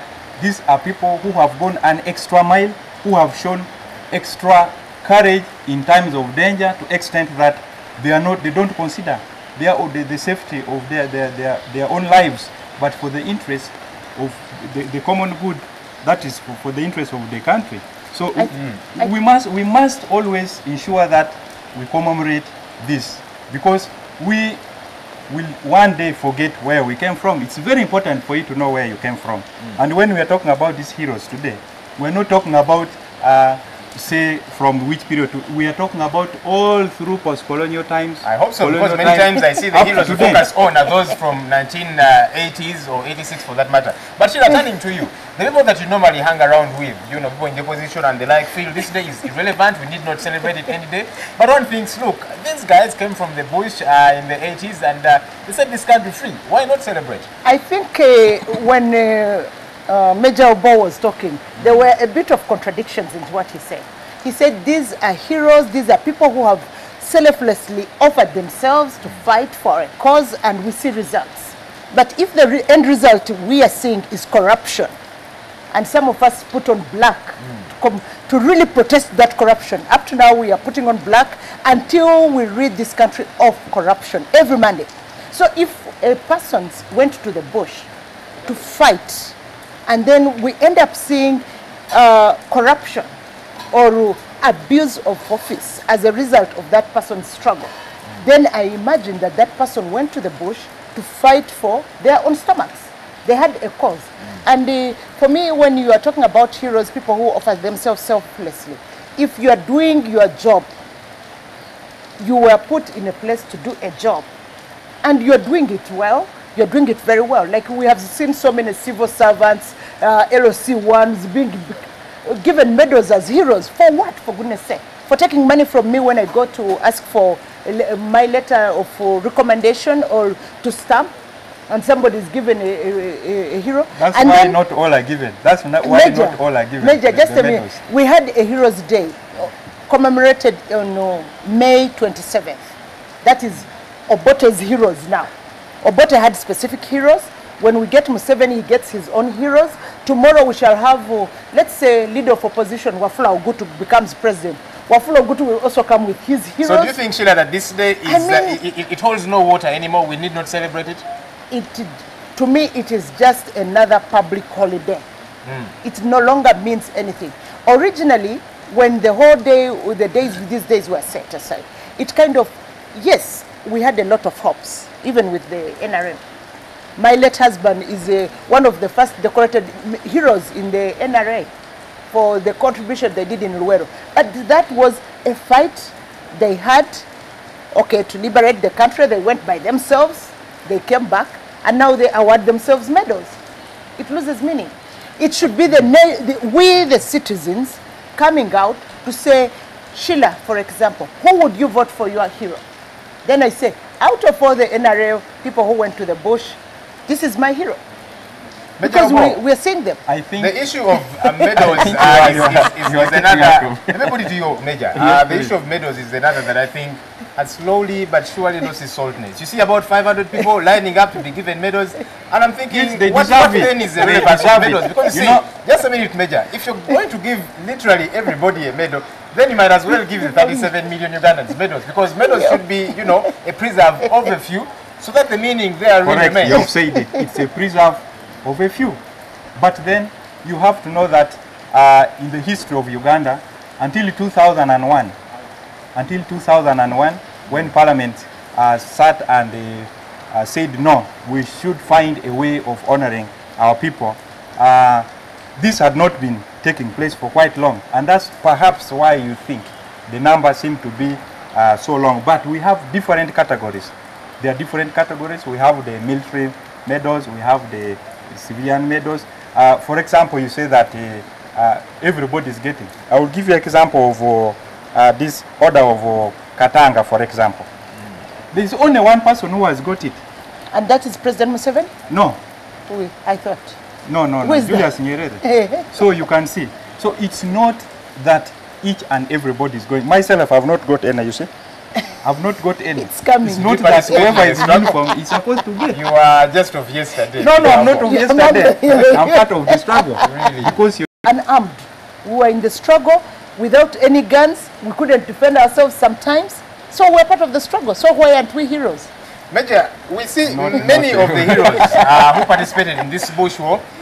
coming out, and a good number of them have this exaggerated sense of self-worth. We see them talking to judges and telling them, look, you were eating sausages, hiding under beds, like Sheila does say, while we were struggling therein, and they think that is justified. I'm getting from you, but we do not condone any kind of unfairness to the community as a force. This is a people's army, you know. Uganda People's Defense Forces that came from the NRA is a force for the people. It's a force for the people. And I would like also to bring you back. Is hero? I would like to bring you back. 86 began way back in 1971. So there has been that struggle that began all through that period, and that's why we are having like we have the Lukaya medal. This is, even though much of the time, you know, a hero is not supposed to be contributing little. You must be contributing exceptionally in order for you to be. I hope that goes for the one we are going to award today. Joel, I just wanted to ask. Kizza Besigye was a personal doctor to President Museveni. When they came out of the bush, he popularized the NRM. Is he a hero as political commissar? A presidential awards committee will be the one to determine that. I cannot determine. That is why I'm saying that the hero. Would you consider him a hero? So many lives we have as to look a doctor. He saved so many lives as a doctor. Yes. How many other doctors have saved lives? So many other doctors have saved lives. Now we are in the struggle of the NRM. But how many more has he destroyed? Is the question. How many more lives has he destroyed? Hold your fire. So you cannot be declared the hero when you are busy creating insecurity within town. You are people's businesses are being destroyed because of your. cannot be. For example, the ones who stole the ones who stole the millions from OPM's office. Why can't we crucify it as a national hero? We are only trying to bring that peace. Heroes are heroes. Honorable, no one is crucifying him. Much of the time for this, all right, Major. You are getting out of the topic. It is still inclusive because to restore put to side, you know, the ills in this country that are happening in this country, trying to say that, look, we've got to do things by causing the death of innocent civilians? Well, it is your human. Would it be with it is human in armed uniform that usually go out shooting, throwing tear gas everywhere, and then you shoot around, and then you blame it on this guy. Remember, we have had our policemen being killed in the process. All right, that's it. Talking about the celebrations, Sheila. Much of the time we see the opposition coming up to say, look, we are not going to attend, and this time round they are saying we are not going to be Tiana as well. And one would think this is a good time for us to come together as a country, see how we mend fences. This country has got to move forward. And as Ugandans, we are more similar than we are different. Why is this not happening? I think the whole thing comes from the attitude being displayed. For example, if you decide to categorize some people to be heroes because they support you and others don't support you, so we shall deny them being heroes because there is a presidential award committee. So some people feel they are being left out of this country. This country, Uganda, is being left as a preserve of either presidential committees, presidential commissions, and etc. And maybe the military and the police and whatever. So that is why some people feel they are not Ugandan enough. So by them refusing, when I was reading the article that the opposition are saying, they don't see sense in going there.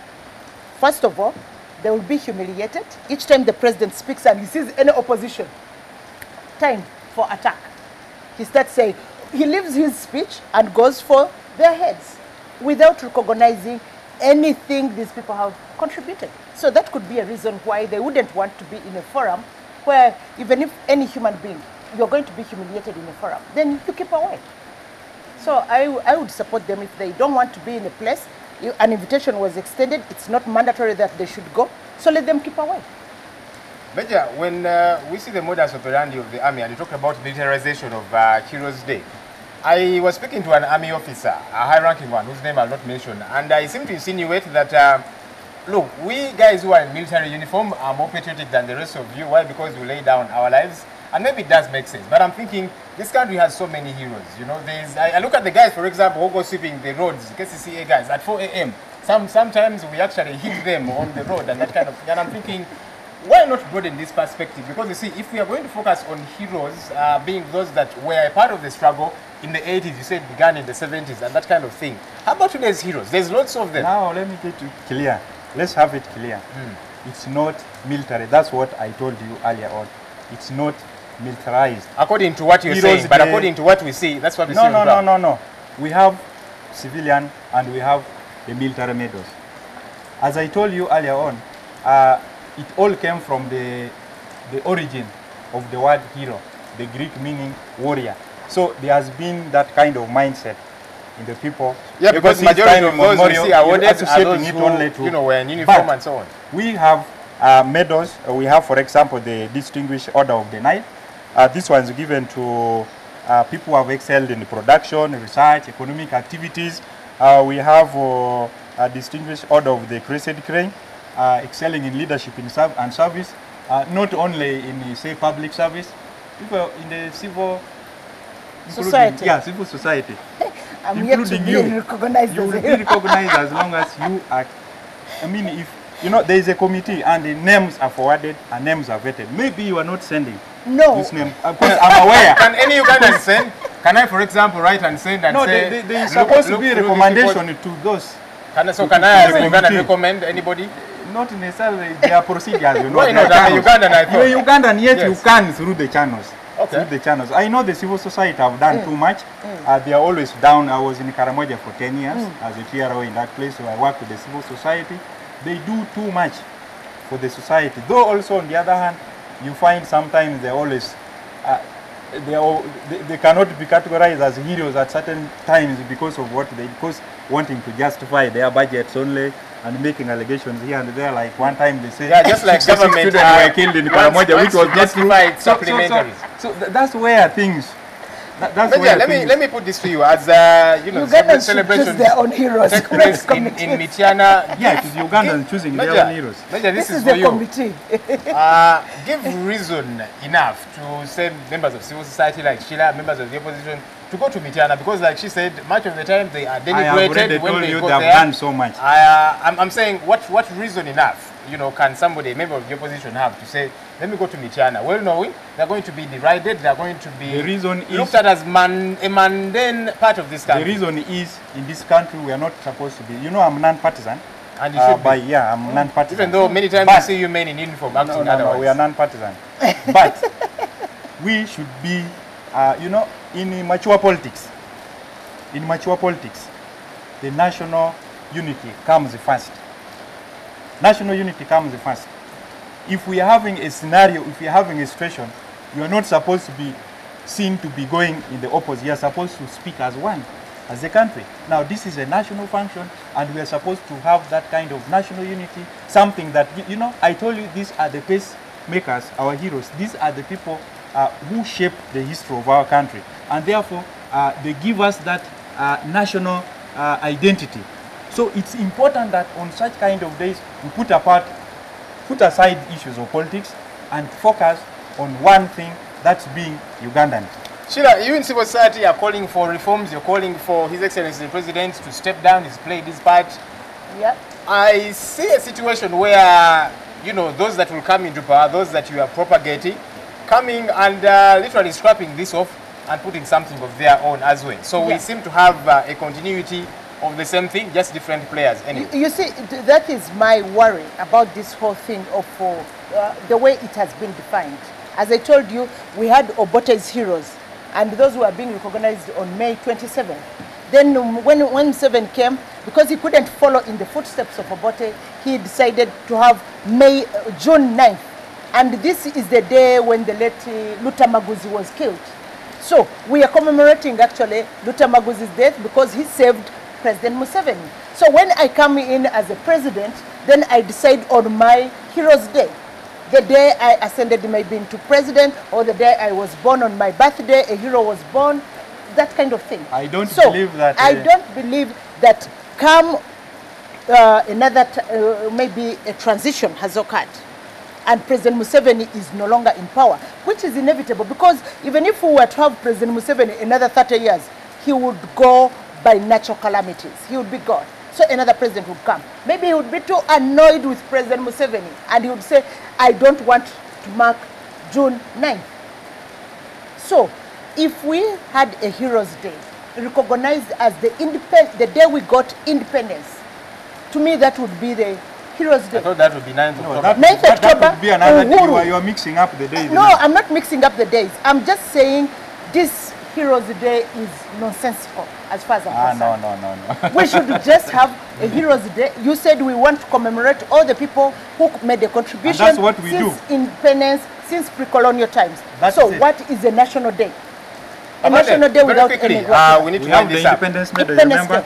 We have the Independence Then let's have me Heroes Day on Independence. And now when you talk about that, you say that only people who have worked, say, with the President Museveni. Was President Museveni there by 1950s? Yes, was he? I mean, he was there, but was he in politics? Was he the president? When he was active. During this Independence Medal we are talking about, for example. Major Obo, what I'm saying is that independence would be the best and appropriate time which would bring up that nationalism he's talking about. All right, Major Obo, since I know you're the one headed to Mityana, in about a minute, tell us what's going to be happening in Mityana. Probably that would cajole the rest of the likes of Shia to say, just okay, like you I think I have reason to. I'm going with them. You have a minute to do that. I'm going to take her. Oh, all right. Hope she's safe. She's very safe. So what's happening? Very quickly, we need to wrap this up. Of course, you have already given us the theme of the day, the venue. It is at Bukaramuli Catholic Parish Grounds, and that is in Chikandwa Sub-County. In that place, we shall be having a preliminary function, which will be at the Sub-County headquarters. In this place, His Excellency, the Commander-in-Chief of the Armed Forces, will lay a wreath on a mass grave where so many innocent Ugandans were killed by UNLA soldiers, where they were killed and buried. And thereafter, in that process, we shall be having a guard of honor and a gun salute. Gun salute is just firing weapons in honor of specific people. And thereafter, they will go back to the main grounds. They proceed to the main grounds where the celebrations will continue, and I will be there with them. I hope you now have reason to go to Mityana. She's safe. It's a rainy day. Or otherwise. Thanks so much, Major Obo Shila Kamara, for joining us this morning. My opinion is coming up shortly.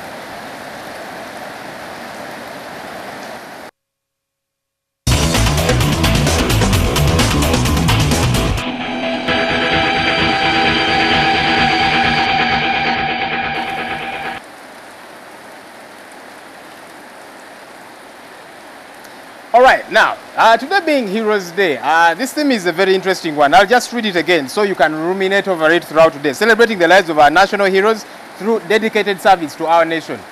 And talking about dedicated service to our nation, I would like to think that all the 37 million Ugandans in this country have an equal opportunity to become heroes in this country. You may not have participated in the struggle that brought the NRM into power, but look, you might be a KCCA sweeper down on the roads. You might be a teacher who wakes up very early to go teach these students, and yet your salary comes after 6 months. You might be a doctor. You get paid, pennies at the end of the month. You're saving lives. Whatever it is that you do, I think you can be a hero, and I think we need to celebrate a lot more of these people who go out of their way to serve this country so that Uganda can become a better country. We all can be heroes. I hope you'll wake up to go and be a hero in this country.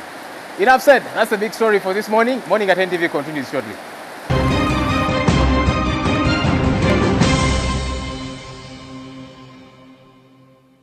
You can bring everybody in parliament as long as they can wake up and vote for the NRM. As long as the voters exercise their rights to elect their leaders, there was no need for term limits in Uganda.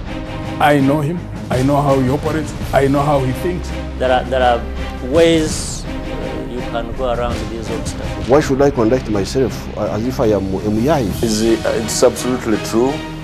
I admired President Museveni. Is the ICC a first code targeting African leaders? You cannot tell me that the whole trouble Kenya had revolved about only 2 individuals. The money is not in the budget of this financial year. You can't beat God.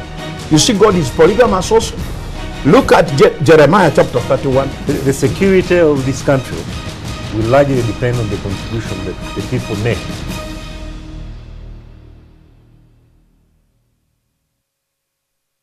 Mikwano gyaffe bana NTV ate naddala mu bannaamu muli gw'emizannyo muli gw'ebyemizannyo gukomyewo 2014 ate mutya kati ate gukyusiza n'obudde kati gwa 7 gwali gwa 9 ne gugoberera ntusanyuka kati gulongereddeko wano malya g'ebyemisana awo gusooke gubatayize gubaleetire buli kintu kyonna kalonda erinawo byemizannyo ogwo muli gw'ebyemizannyo mupya 2014 isima waali alagira Argentina yenjo mukubire eddiba lye omukwano gujja kukoma ku muli gw'emizannyo naye kasita kinatuuka eri bano ba Messi okulumba abalenzi baffe ba Thiago Silva awo tewali mukwano omuli gw'emizannyo biri ku muli kezinte.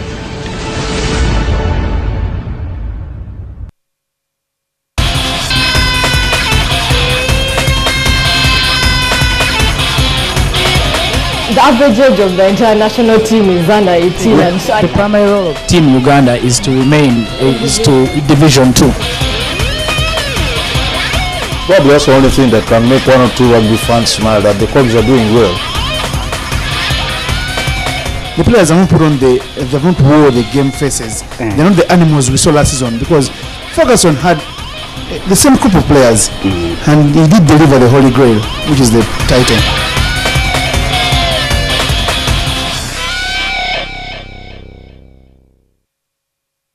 You and I ever gonna have a chance to be sisters? You want the baby to have my name? Would that be okay? Son, I'm happy you came. Yes, especially since I thought you were shunning all things Newman. I have my own reasons for showing up.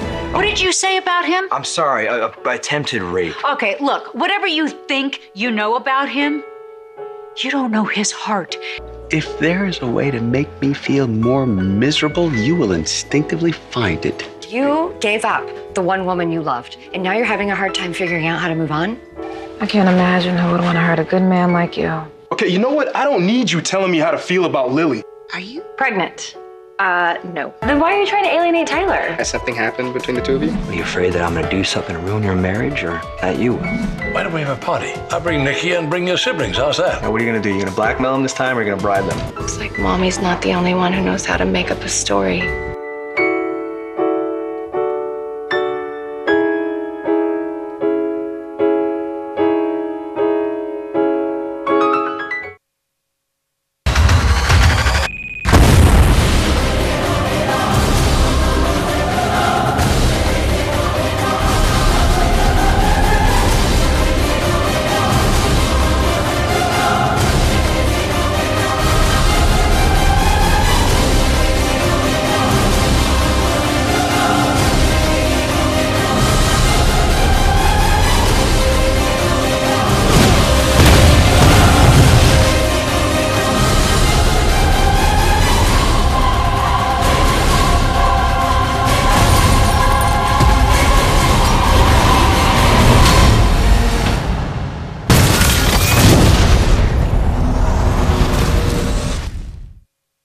Oluvannyuma lwa lutalo abaana bangi batwalibwa abekika era bulala basigadde abamu bajja ne babakima era twagenda mu Lukola eyo nakasongola mu Buluri twagenda mu Butale babalaaro okubuuza omwana oyo mumanyi nti mukwate obutonde obwekonkome mukwate obutonde bwa Ebola mubuteeke mu nsigo omuzungu ayogedde palamenti muyise bosi basajja omulembe guno gutuusemu n'abantu n'entondo kati waliwo n'emyaka egy'entondo waliwo yakiŋŋamba bamugamba muŋŋambe bulungi kati munkwate empola dokita buli akwata bayibuli ajja kusomera bintu nga ye bw'alowooza. For example, waliwo controversy yaliwo tobeera mu ssuuti ate n'oteeka mu gganduula olina kubeerako kimu kubanga okusomesezza tumaze emyaka 2 tusomesa bannayuganda eddembe lyammwe mulimanyi oluusi n'obusobozi obulina nakulabira abaganda baagala kabaka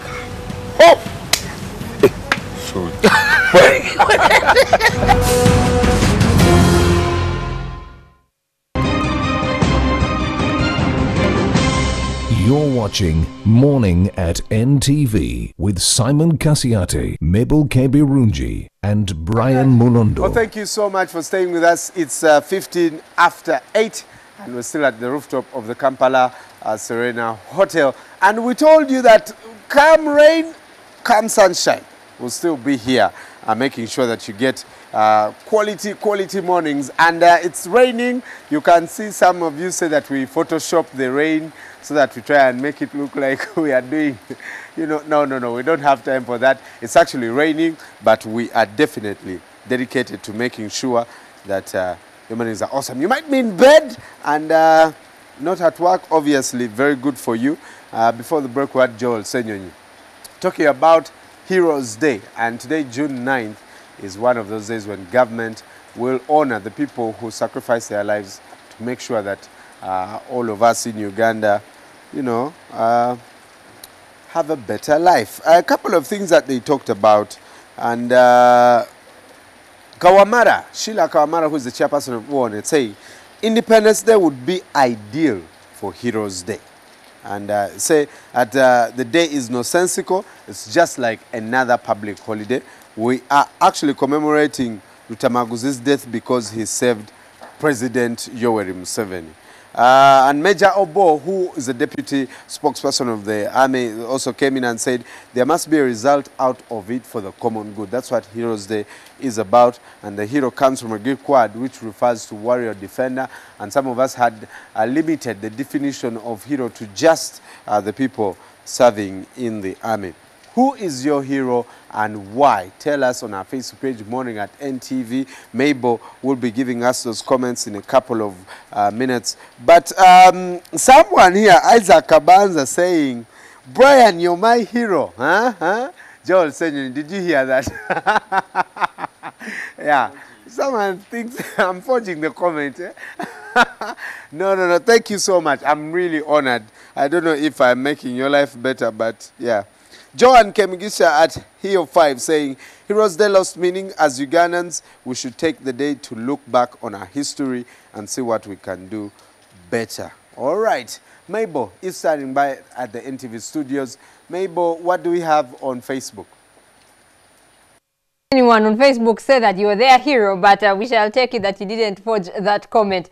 We have some people talking about the Heroes Day being relevant, and we have Tabu Chiranda saying Heroes Day remained relevant to only NRM supporters because people who would be recognized are left out, like Dr. Kiza Besije, who is among the key people who brought this government to power. We have Wandera Farouk saying it would be relevant if our leaders gave us a reason to celebrate it, but it has turned out to be a Thanksgiving ceremony to those who helped Museveni rob Uganda. We have Kevis Katende saying it is not working in Uganda. I don't know why we are celebrating to waste our time. Now, earlier we asked you to let us know who your heroes are. Lots of comments coming through. I'll try and read as many as I can. Stephen Nsubuga says, my hero is Yvonne Namaganda, the young girl who sacrificed her life to save her colleagues in the Budo Junior School Inferno. May her soul rest in eternal peace. Maria Bravo says, the single mother who sacrifices all they have to support their children. Those single mothers are her heroes. Jamira says, my mom is my hero because she has been there for me since my childhood. Adrian Blessing says her mom. Many people saying their mothers are their heroes. Robert Semfuka saying Kano Besije is their hero. We have Henry saying, my hero is Mr. Mugara Kenneth, my former head teacher. Robert Semfuka says, Pastor Zekaria Serwada and Pastor Serugo Matthias are my heroes because they preached to me the good news of Jesus, which transformed my life. Fred Wakida says his grandmother is his hero. Abdul Nasser says, the prophet and messenger of Allah Muhammad, for bringing this wonderful deen, Islam, even to us in Uganda. And then someone says Haji Z, of course. Someone, Okech Stanley, says Obote is his hero because he constructed the Pakwach Bridge. I didn't know that. And we have Lawrence Kasozi saying Remigius Kasozi, maybe his parent, is his hero. And as Ivan Mbata saying Dr. Kiza Besije is his hero. And someone saying Johnson says President Museveni is his hero because he has maintained peace in the country. We have lots of people saying their mothers are their heroes. Okot Ali says the late Philip Bongolo Litaya is my hero because he made us aware of HIV. We are now crossing over to Brian. Brian, whom do you have for everyday life this morning? Well, Mabel, given the unemployment levels in Uganda, experts have warned that if we don't do something about it, our graduates will actually be getting out, that even the 90,000 jobs will no longer be available. But this morning we're going to look at how you can reinvent yourself and make sure that you can do whatever you want. But also, if you have worked for a long time and finally realize that whatever you're doing is actually boring, it's not your passion, is it too late to make sure that you do that that you love. Coming up with Hilda Birungi from Life Fix on Everyday Life.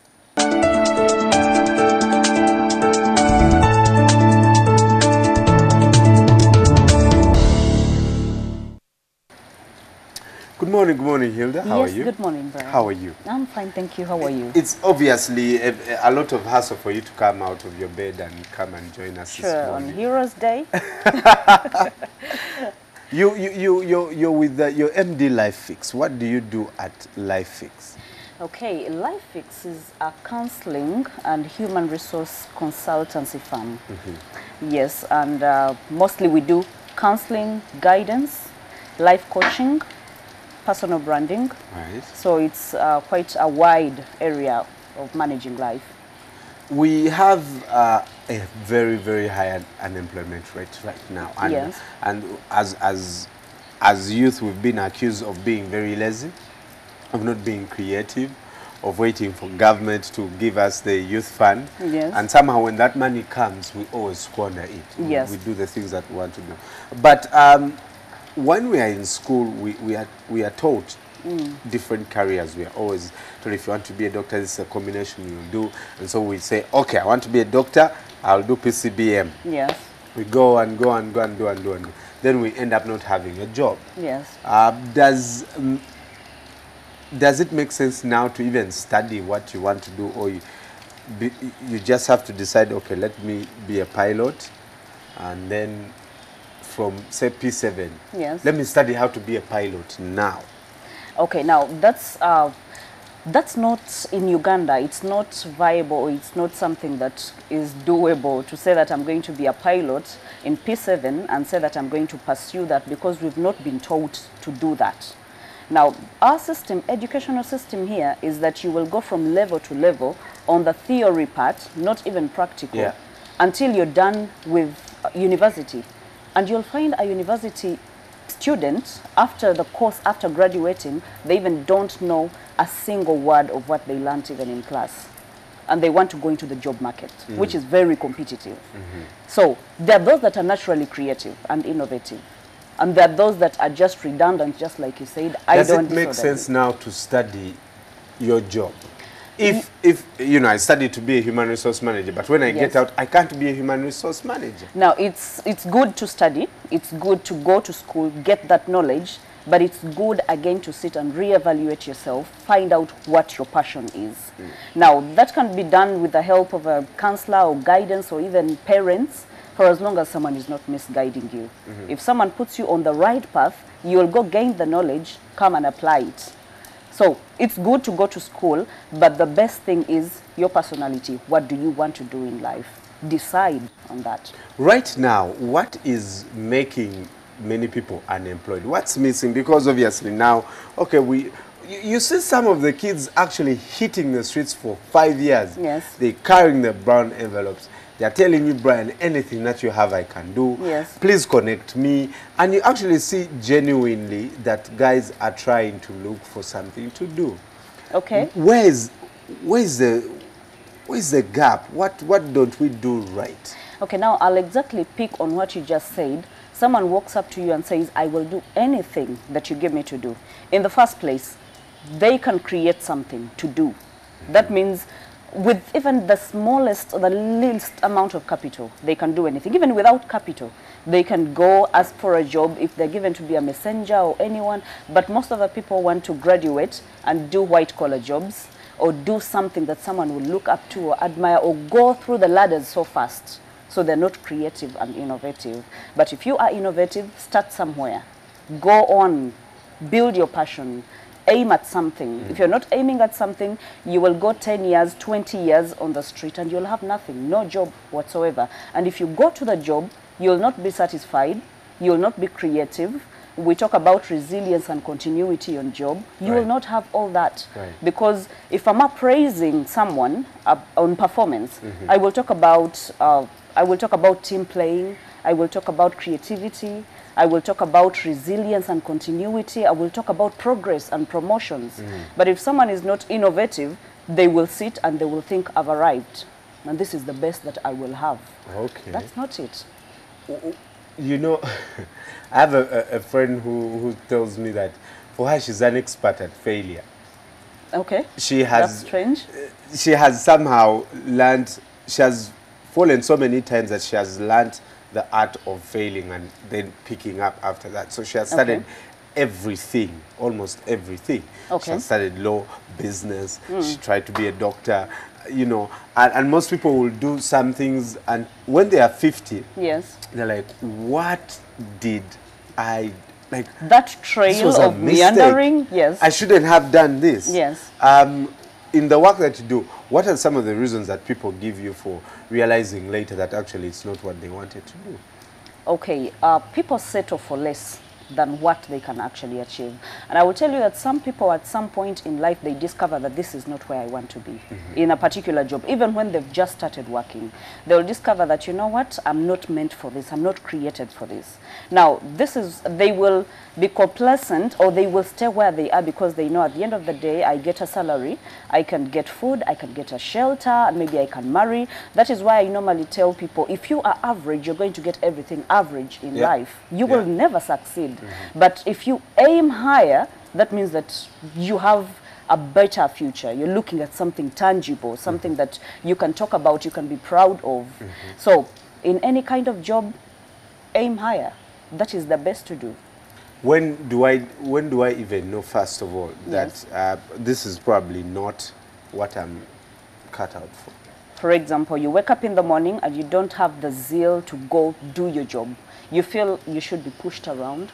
The human resource manager or the staff manager or the managing director has to push you around, call you, tell you what to do.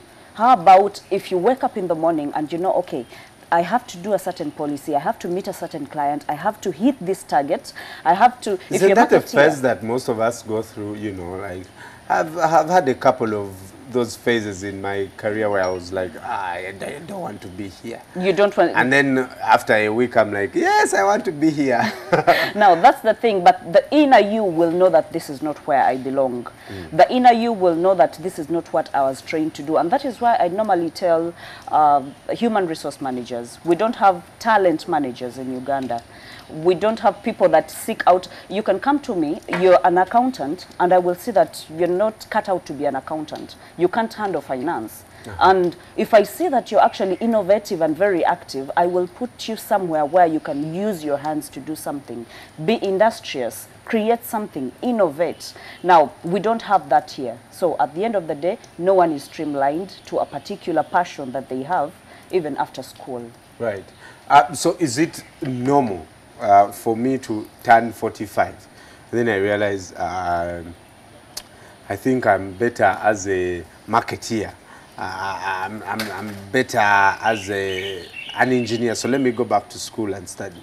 Okay, at 45, truth be said, it's very easy for you to come out of the sleep, the slumber, the long slumber. Because maybe at 20, 25, you realize that this is not where I'm supposed to be. But you had to compromise because you had to feed, you had the family, you had everything.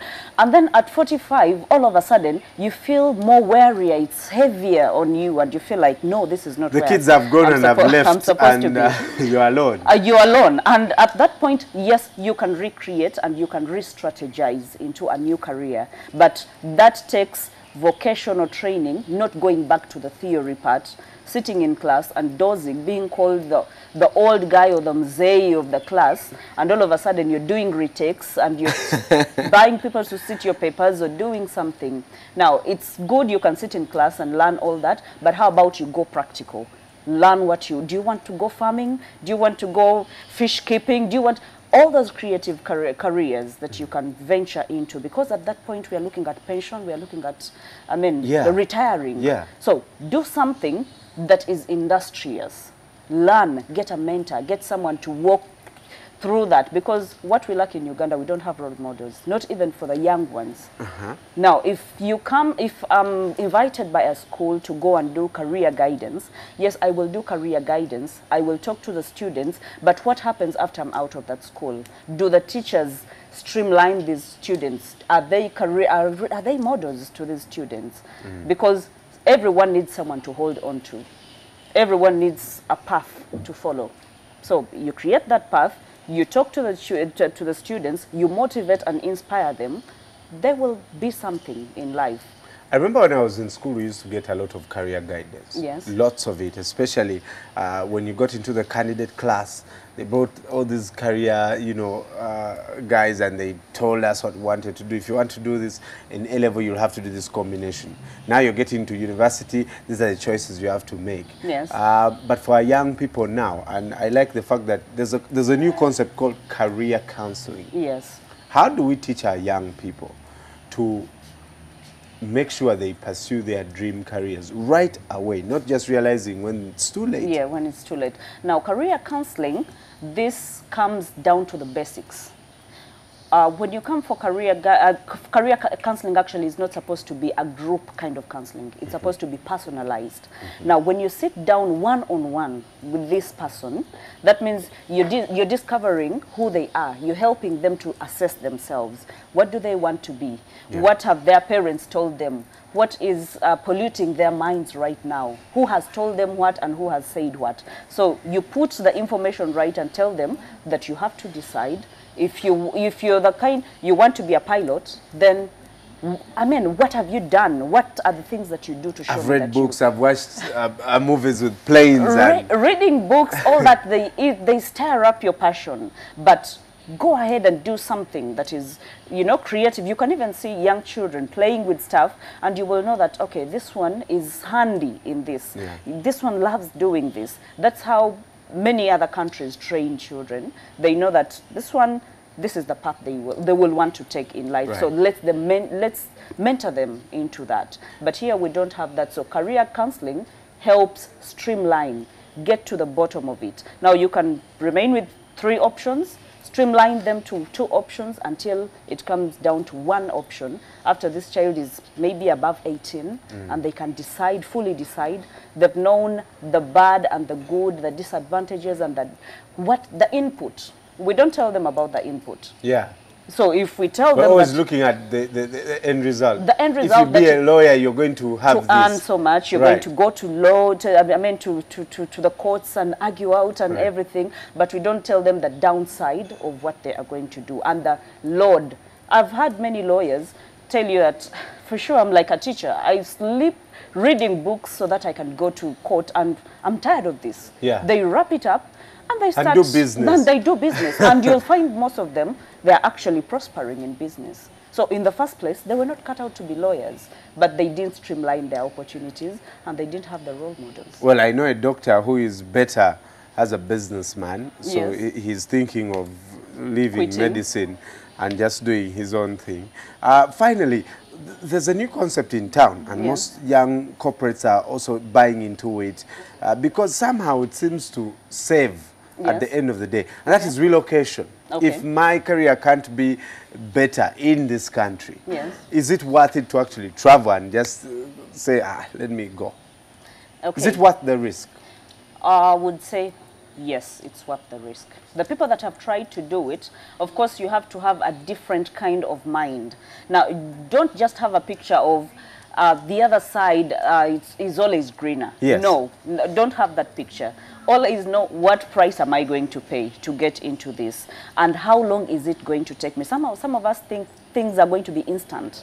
You're just going to walk into something. No, there is a price tag to everything that you want to do. Now, if you know that in Uganda this kind of job is not going to work out, that means that you already have connections, you've already made your research, and you know where it will work out, and what is the path. Do you have any linkage, or do you have any kind of a hand that is going to pull you into that place? Right. So you don't aim into the dark, you aim with a target.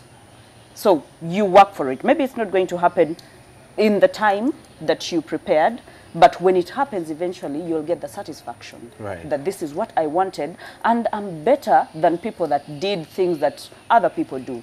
Right. Anyone can study to be a teacher, anyone can study, but I've seen people study to be risk managers. I mean, something that is unheard of in Uganda. To be talent managers, something that is unheard of, and they've prospered. Someone goes to a different country and everyone gives them this applause and this big position because they know, he has value. but it's not valued or here. Maybe we also don't have choices, lots of options from, you know, I meet lots of friends from the Western world, and he tells you what he's doing, and you're like, what the hell is that? Yeah. And it's out of, but he earns a lot of money for what he does. For what he does. That's why I say knowledge is something that is very vital. Now, don't just look at what you have, the information. And we're not good readers. We don't love reading. Internet, make friends. We see we have Twitter, we have all these things. We have LinkedIn, where you can talk one-on-one with someone that is doing something different, and they will enlighten you about certain things and things that you didn't see fit in Uganda. So you can actually study to want to do something outside, but you discover that, oh, I can do it here. It's not done, but I can start it. I can start it. Yeah, I can, yeah. Hilda, thanks so much for joining us. Welcome. Always a pleasure. We'll call you back, of course, to help us understand this and more. For young people who are definitely not deciding on what you want to do, and those who are, you've done your job for many years, but failing to get it together, and you think you're cut out for something else. Hopefully, that helped you out. We'll get Hilda on our Facebook page to answer some of those questions, and you can make sure that, yeah, you turn around when it's too early, not too late. Standing by is Isma. I know, Isma, you stayed up late, up to 4 a.m. watching basketball. What do we have on this? I'm very surprised that you're up early and very excited this morning. Where there is love, there is a way. Because out of love is why I do that. And that was about 3 a.m. and I was actually up until 6 a.m. watching the Miami Heat and the San Antonio Spurs in the Game 2 of the NBA Finals. I'll tell you that Heat have never lost a Game 2. And again this morning they won. But probably one of the biggest stories this weekend for me should be Rafael Nadal. For the 9th time in 10 years, he's a champion at the French Open. I also tell you about why Maria Sharapova thinks she doesn't love clay. Yes, she's a champion here. And Brian, there is a car that won Formula 1 over the weekend. For the first time in 7 races, we won't be talking Mercedes when we come back from the break. I know a guy who most of us, I think they said the only original black man. Very well. Will you be telling us what happened? I know a couple of things that happened. For the rest of you at home, stay with us. We'll be back in exactly 2 minutes.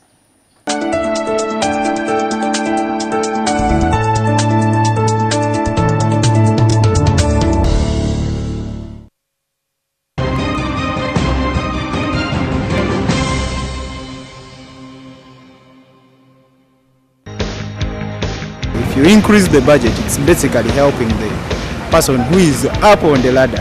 Youth fund, that one is gone guess. Because if you look at the process of getting the youth fund, it's long and you have to know someone in the queue. There's a lot to be done with that money. There are so many schools that are really in poor state that need to be worked on. The hospitals. So if they keep on adding more money for some of these MPs who don't even do anything. To me, as a youth, I think the budget should address, most especially on jobs for us, the youth. 9,000 jobs for 400,000 graduates every year. But maybe the budget will answer that on June 12, 2014. Our budget, our responsibility.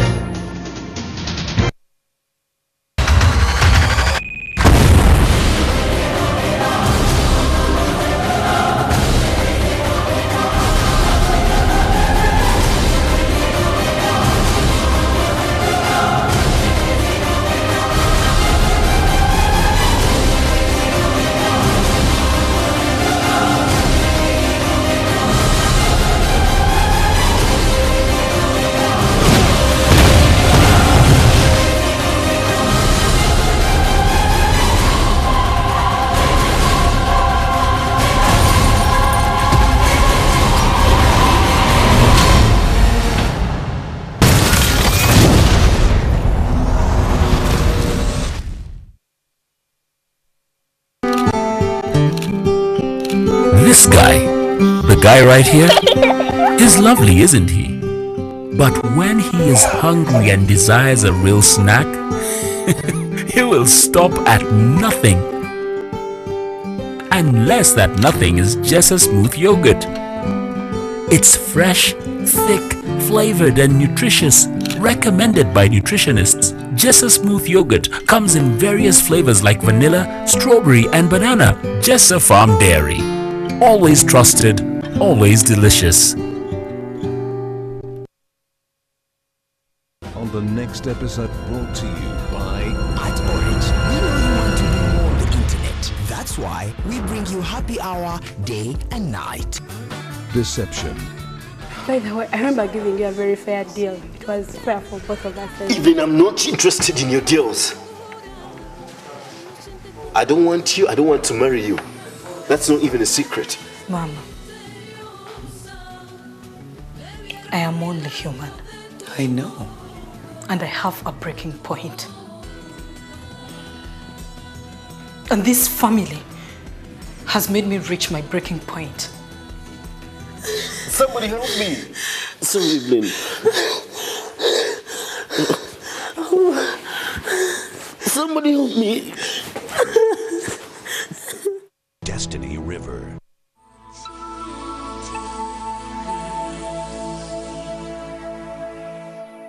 You can download movies at the lowest prices and never fast from Orange. Dial *133# to buy a data bundle. Happy hour changes with Orange. Today changes with Orange.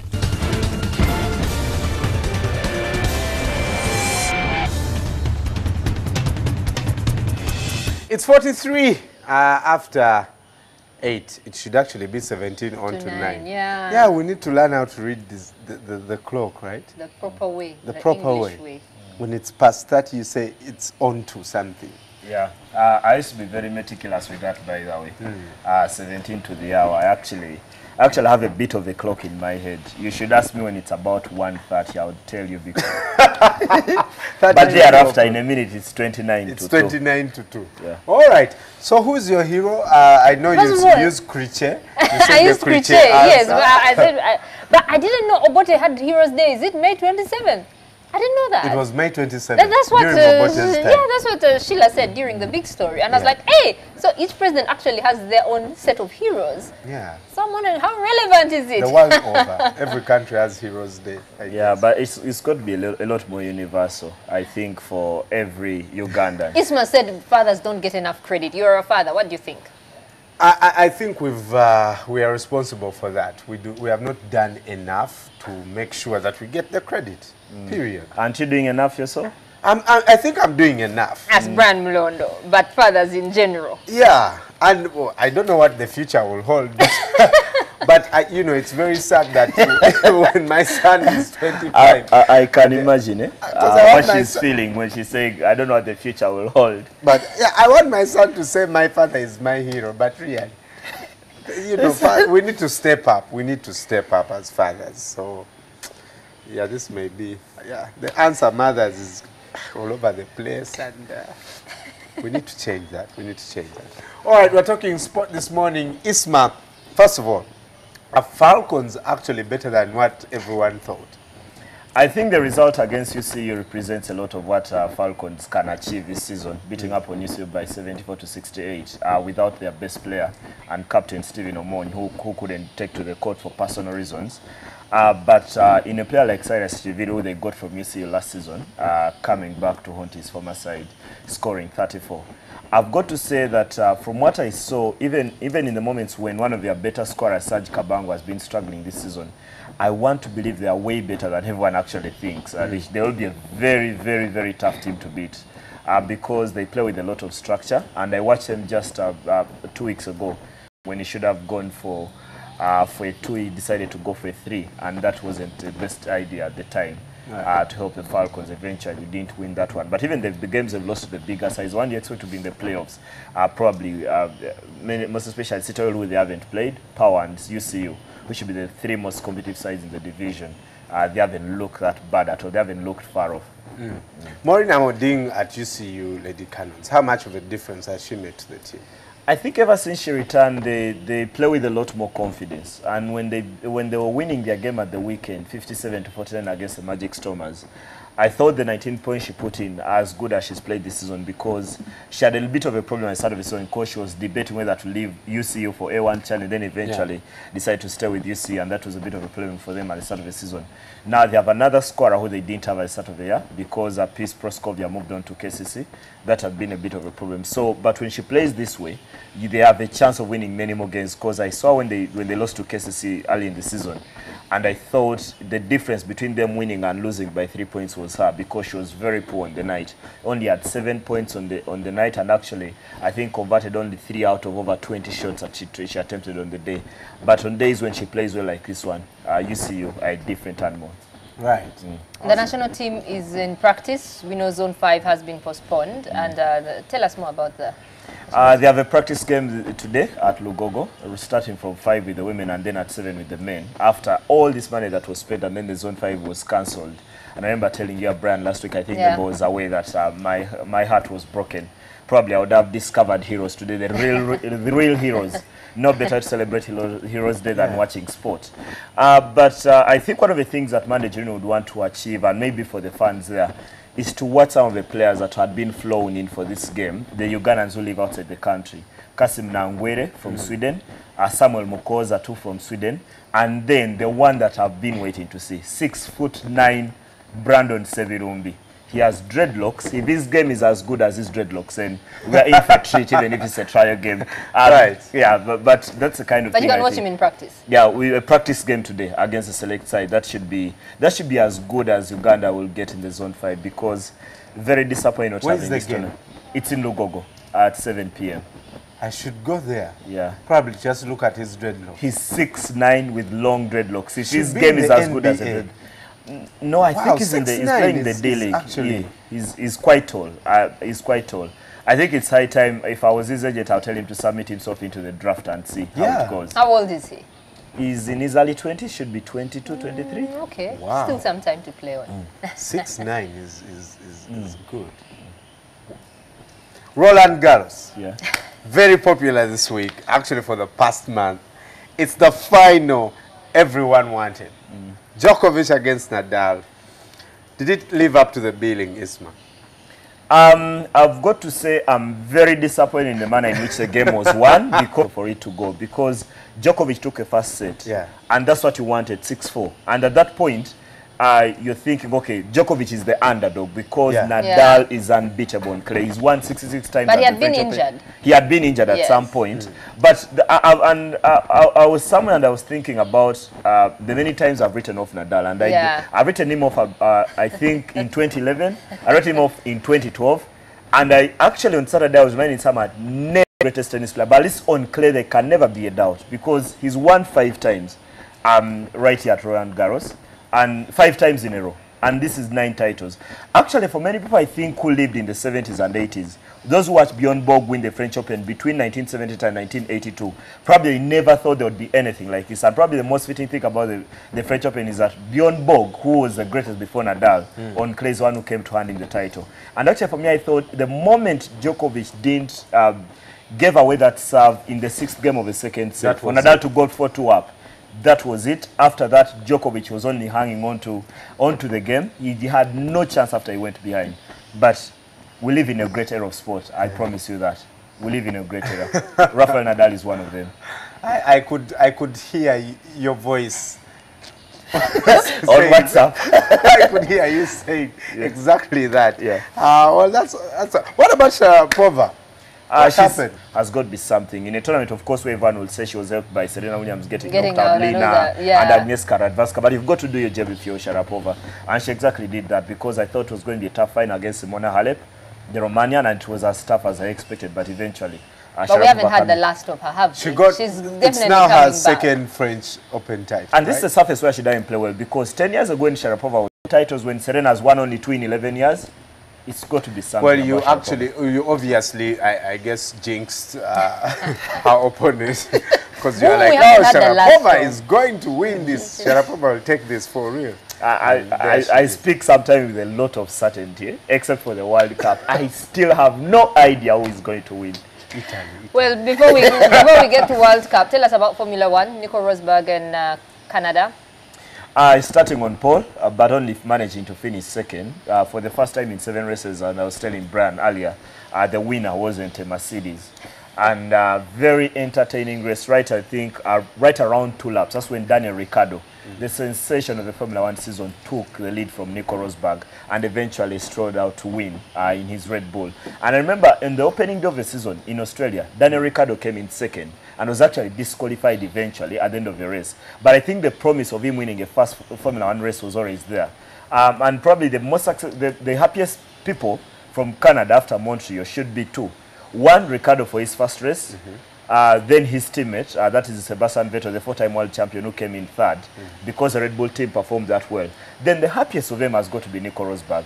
He still scored points in an event where Lewis Hamilton didn't finish because his car, both Mercedes cars were losing power. And eventually, Lewis Hamilton's brakes broke down, especially, I think, the right rear brake that eventually knocked him out of the race. But eventually, for some moments, I thought it was a bit dull because it was only racing between the 2 Mercedes, Rosberg and Hamilton, until that collision right at the end between Sergio Lopez and Felipe Massa. And that was it. That just lifted the mood in Montreal. Right. Eventually, Daniel Ricciardo, this is going to be some hell of a driver in years to come. One of the reasons why you are up until 3 a.m., eventually coming up to now, is NBA. And 2 games in so far. Miami Heat against San Antonio Spurs. Who has the advantage in the finals? Mabel, I've got to tell you, I need a very understanding woman. I need a very understanding woman. Is that a proposal? Because, no. I'm wondering, is this a proposal on TV? This is not the last of it, because it's probably even more appealing when there is cricket, when India are probably touring Australia. Right. That's even more painful because the game will start at 1 a.m. and end at 8 a.m. Those are very ungodly hours. I'll make them godly. And because LeBron James made them godly this morning, the series is tied at 1-1 because LeBron James scored 35 this morning, including 14 in just 1 quarter, in the 3rd quarter, when he went on the attack. He was on fire. He was on fire. Actually, at some point, it was 6 for 6, and all of them were jumpers. And I remember telling you last week that the only way you can probably defend against LeBron is let him shoot jumpers, because he's the best driver of the ball, he's the best passer in the league. So with the jumpers, eventually the Miami Heat winning 98-96 to tie the series at 1-1. And actually, for me, the thing that probably helped him most is that a bit of the history. Miami Heat always go down in series. They've never lost a game 2, because last year in this series, Spurs won game 1, Miami Heat took game 2, and they've made it a habit since LeBron joined. They never go 2 games down, and it was very, very important for them to get back in this. But while I sing all the praises for LeBron James, I've got to spare a thought for Chris Bosh, the guy who decided the game eventually. In the corner, shot a 3 off an assist from LeBron, and then went in and played a brilliant pass, bounce pass to Dwayne Wade to seal the game, make it a 5-point game when the time was collapsing. So the Spurs have to do this all over again. The series does resume tomorrow night with 2 games in Miami before they go back to San Antonio. Right. We'll have a game 7. I almost guarantee we'll have a game 7. Okay, we'll see. We'll see. 3 days to the World Cup, Isma. It's not yet there. I never did say I that. said it because there's no really song. Excited. We don't have any Kenyan song. We don't have billboards across the country. Singing, you know, but now it's just... And I'm really scared that it's going to be a disaster in Brazil. But for Italy or for the World Cup? For his team. Your team also is? Italy. Your team is? Italy. But this man has been accused of not delivering for Argentina, but he scored on the weekend. Quickly, tell us, is Argentina getting it right? And that is Lionel Messi scored for the 38th time for Argentina. And I'm not going to say with you, I'm going to say because I support Argentina. You support Argentina. And actually that's because... Interesting. Italy, Argentina, England. Yo. How do you support England? It's like the weakest team on the planet. Don't treat this moment for Messi. He did score over the weekend.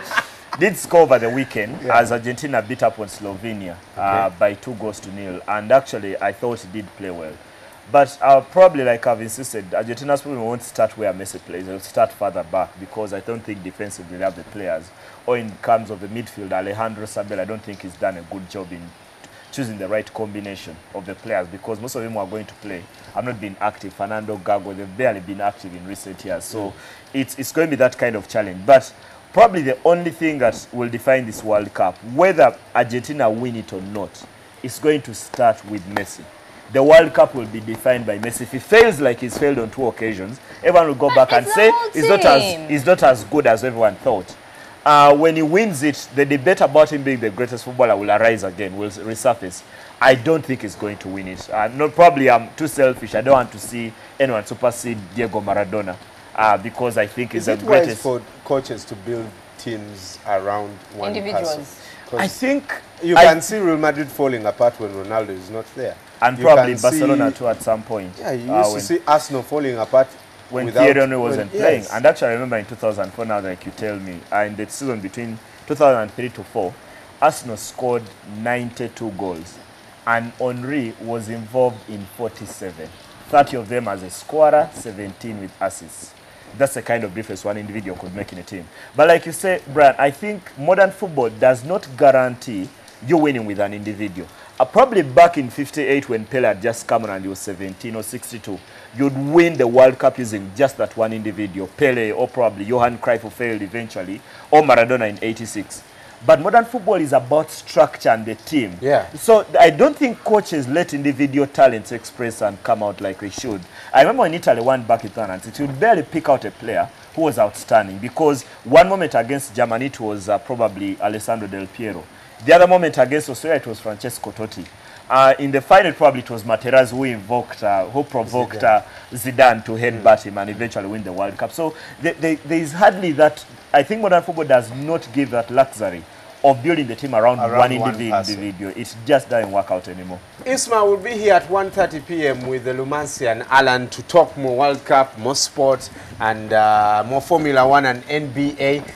So you can catch him there on Omumuli. Of course, Sports Bar every Monday with Brian Tuka, who would brand this absolutely rubbish and absolutely nonsense. Monday, 10:30 p.m. With the whole gang from Club Silk. What's a hero's day without your African proverb? Check it out.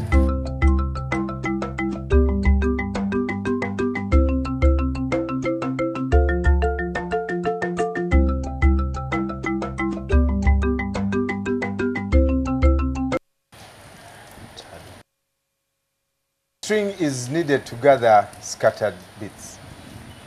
A string? Is that the one where they put like the beads, you know, the ones that you make? The Maasai do have a big market in Nairobi. And you find them with just a minor string and then they are putting one by one, those beads, and then they make very nice jewelry that they sell for sometimes obscene prices. And I'm thinking, where did they invest? I should probably start one here. Like every time I go to Kenya, I always look for something to buy, you know. But like it's serious that everyone is choosing their mother. Is the mom like the string in the home? They put all the scattered bits. I guess, you know, usually when there are conflicts in a home, it's the mother who brings siblings fighting. She'll bring them together. Yeah, but that's a good analysis, Isma. Yeah. Our producer the father is always the beads. It's always the beads. They bring him together all the time. And the kids also. Yeah, I guess mothers shoulder a lot of weight in every home. And that's why, you know, I like the song, the guy saying Abachala Bazira. It's actually Jamal. Yes, Abachala actually, Bazira. Whoever your hero is today, make sure you celebrate them today. And my co-presenter on the other side, Becky Nantal, is also celebrating her birthday today. Hey. Yeah, so fantastic day to be born. No one can forget your birthday, obviously. We'll catch you tomorrow for another exciting edition of Morning at NTV. It is starting to rain. I hope I'm not spinning. Bye-bye. Soul Moment is up next. You're watching Morning at NTV with Simon Kasiate, Mabel Kebirunji, and Brian. NTV, turning on your world. She was molested when she was 6 by someone she trusted. The doctors finally walked into the door. They basically were telling me that she had a 5% chance of living. I couldn't understand how somebody that tells you they loved you, that held you as a child, could abuse you. Tommy Scott grew up among gang violence, drugs, and poverty in the projects of South Central Los Angeles. I felt not normal. not good. I wasn't lovable. As a teen, Melissa discovered that drinking gave some relief. Tommy is free today and continues to tell people that it was Jesus who changed his life. The time I spent in prison, I spent putting my ideas together on, how I was going to come back and make it all right. And I realized my purpose, that I was created to reflect the glory of God. Duke now realizes why God kept him alive. These were real people facing desperate situations, just like you and me. Jesus died to set you free, and he can give you a new heart.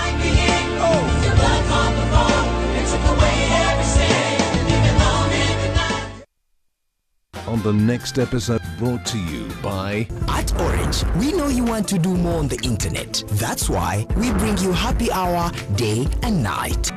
Destiny River. Warm welcome, right? I'm worried about you, Manuela. Solano told me you split, and why you split. I figured. And you believe that it was my fault? On the contrary. I believe Victor set up something to keep Solano away and damage your relationship. Yeah, do me a favor. Get in your plane and just get lost in the woods. Or I could give you a hand and make you disappear from Sunflower. Destiny River.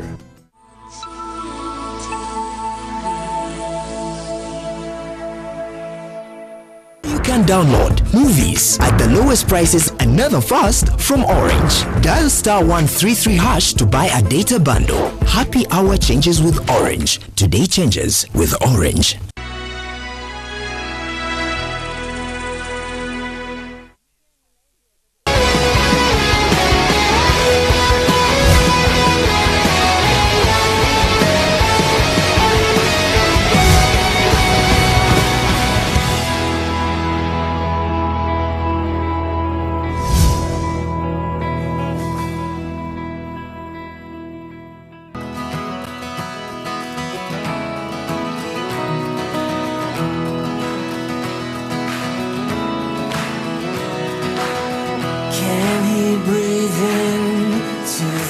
dust. Can he make suns out of us? Life is in his mighty hands. Our life is in almighty hands. He can do it. Yes, he can. He will prove it. Our God can. No one else can save us, redeem us, create a new life in us. Only Jesus can.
came and was broken for the mocker, for the shamed.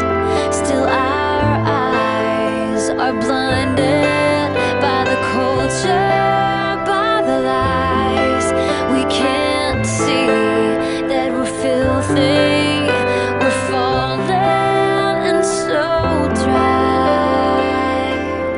But he invites us. Can you hear him say? He invites us. Hear him call your name. Welcome to the river. Come drink, come wake, come find your very life. Welcome to the river of God, where your brokenness is washed away.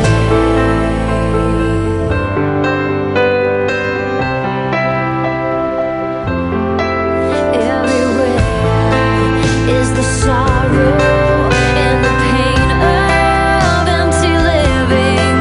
You can see it, look in their eyes, all the hopelessness of the world. But look closer, he is right there in the midst of every fear. Living water is the offer, restoration is the call, and he invites us. Can you hear him say? He invites us. Hear him call your name. Welcome to the river. Come drink, come wake, come find your very life. Welcome to the river of God, where your brokenness is washed. Welcome to this river. Come drink, come wake, come find your very life.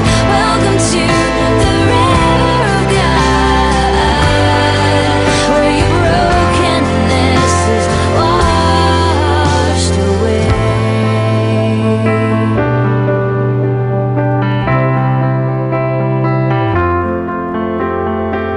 Find your healing, find your freedom in the river of God. Find your healing and find your freedom in the river of God. Your healing here, your freedom here in the river of God. Your healing here, your freedom here in the river of God. Welcome to the river. Come drink, come wake, come find your very life. Welcome to the river of God, where your brokenness is washed. Welcome to this river. Come drink, come wake, come find your very life. Welcome to the river of God, where your brokenness is washed away.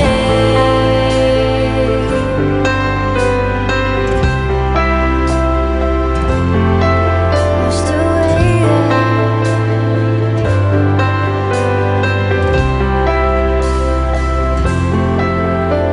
Everyone is broken and in need of a Savior. It's not the prize, it's not the game, it's not the score, it's not the fame.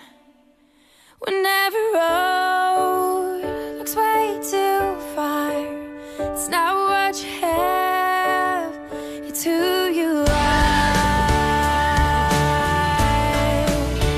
It's not how fast, it's not how far, it's not who cheers, it's who you are. In darkest night, you may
you'll find has made the run and the climb. It's everyone.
You made the heavens and the earth, the sea and all that is in them.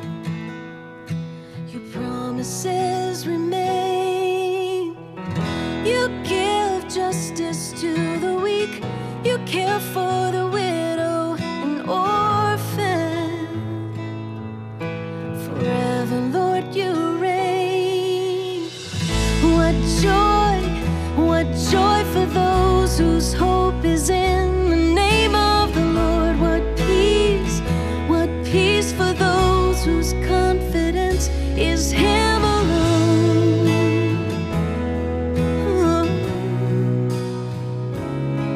Him alone.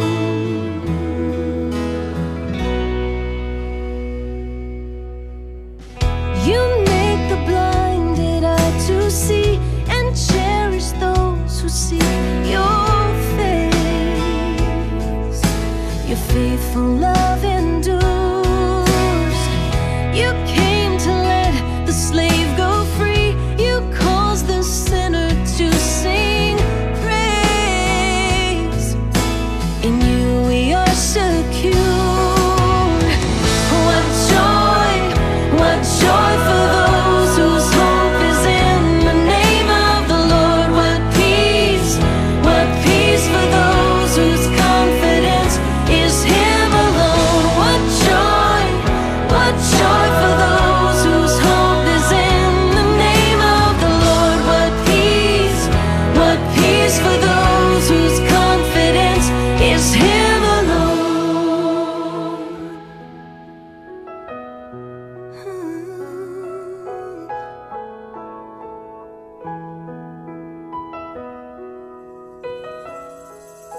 what you've done for me, Jesus. You changed me. You reached down, and you changed my life. What joy, what peace, what joy, what peace.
picture frames.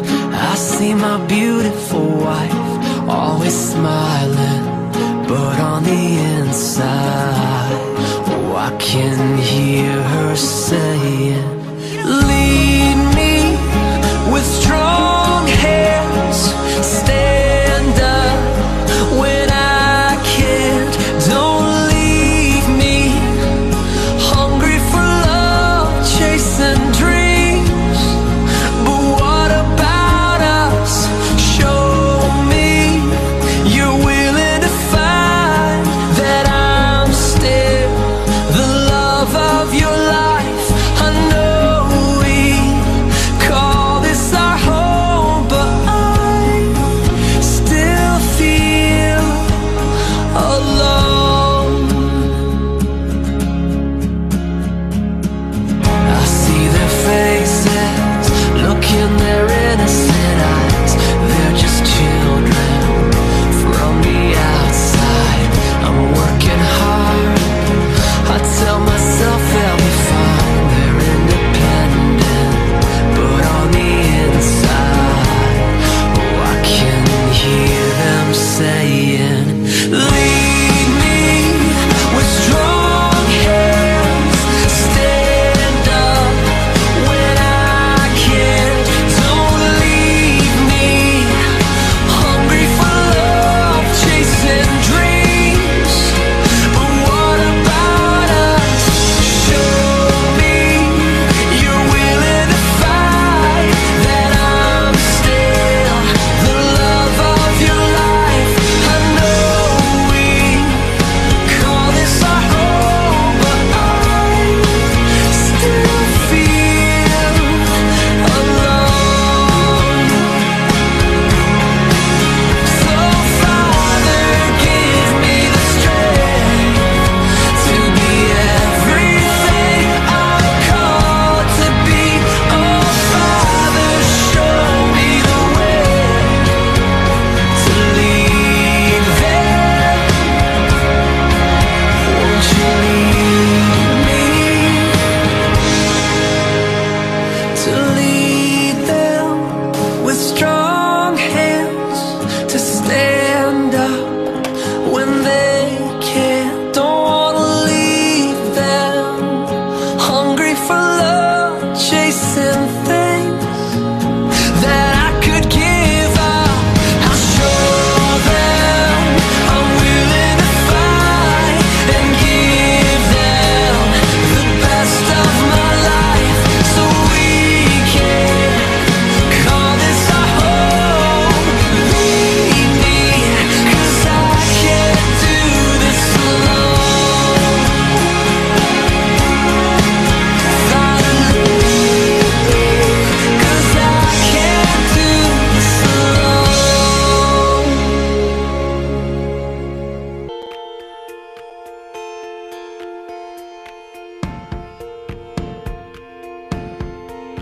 It's a complex puzzle you call your life. It's an uphill climb, it's a constant fight, and it wears you down. Feeling like you're alone, like you don't belong, and you won't be loved if you don't measure up, and you wear your scars like they're who you are. Give him your will.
and your faithfulness each day.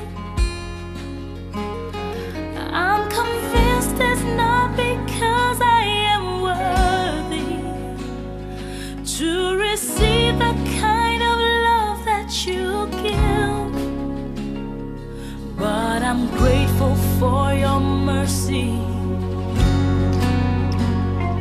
and I'm grateful for your grace. And because of how you poured out yourself, I have come to sing this song out in praise. Imela, oh, Imela, oh kaka, oh yekerua, Imela, Imela, hey,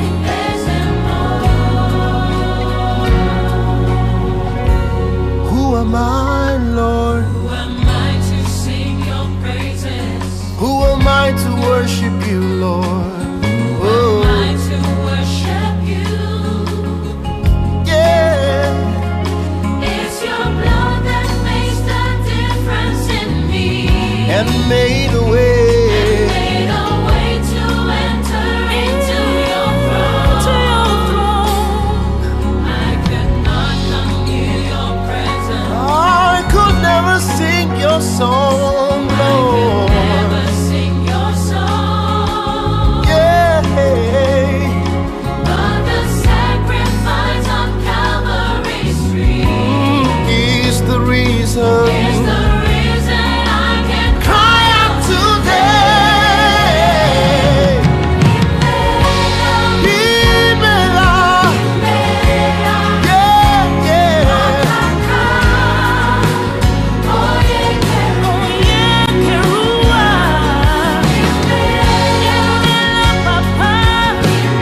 Imela Chineke mo. You're my Lord and King, and I bless your name.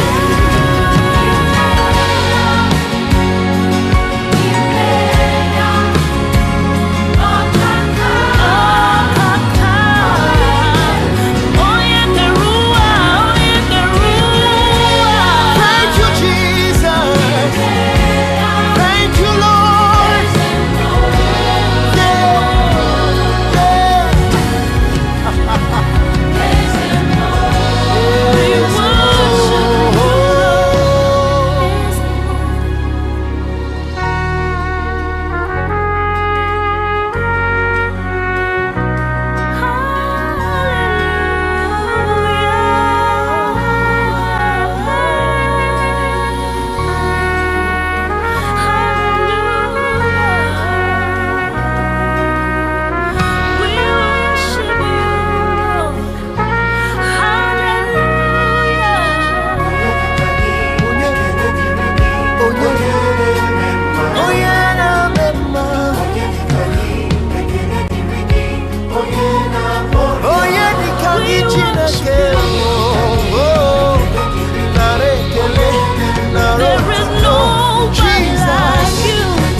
My God, my Lord.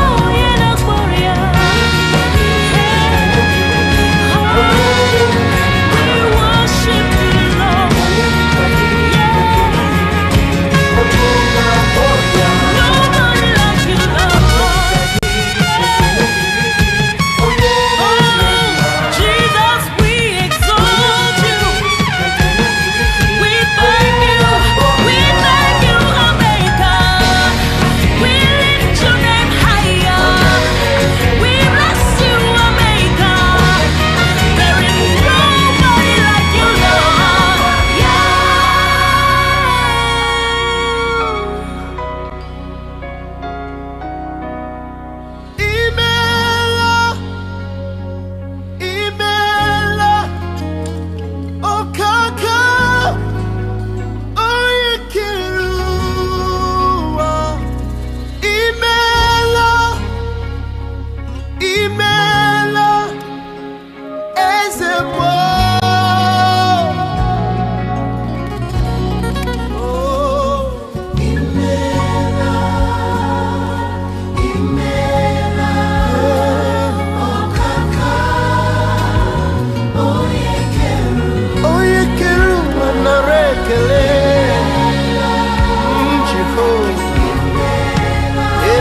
NTV, turning on your world.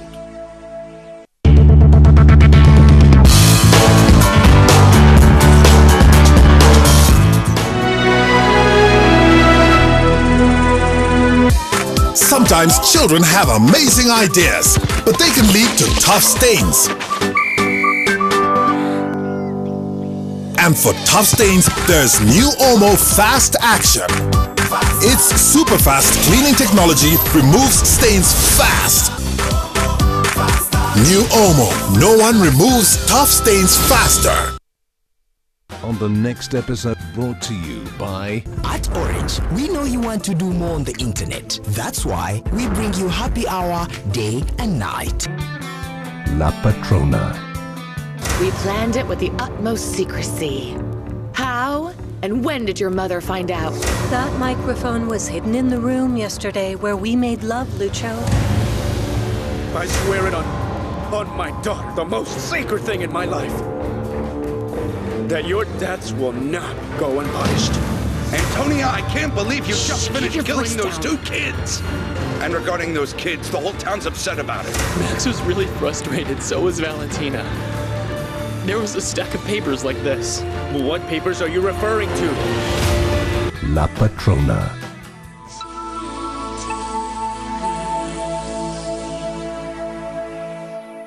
You can download movies at the lowest prices and never fast from Orange. Dial *133# to buy a data bundle. Happy hour changes with Orange. Today changes with Orange.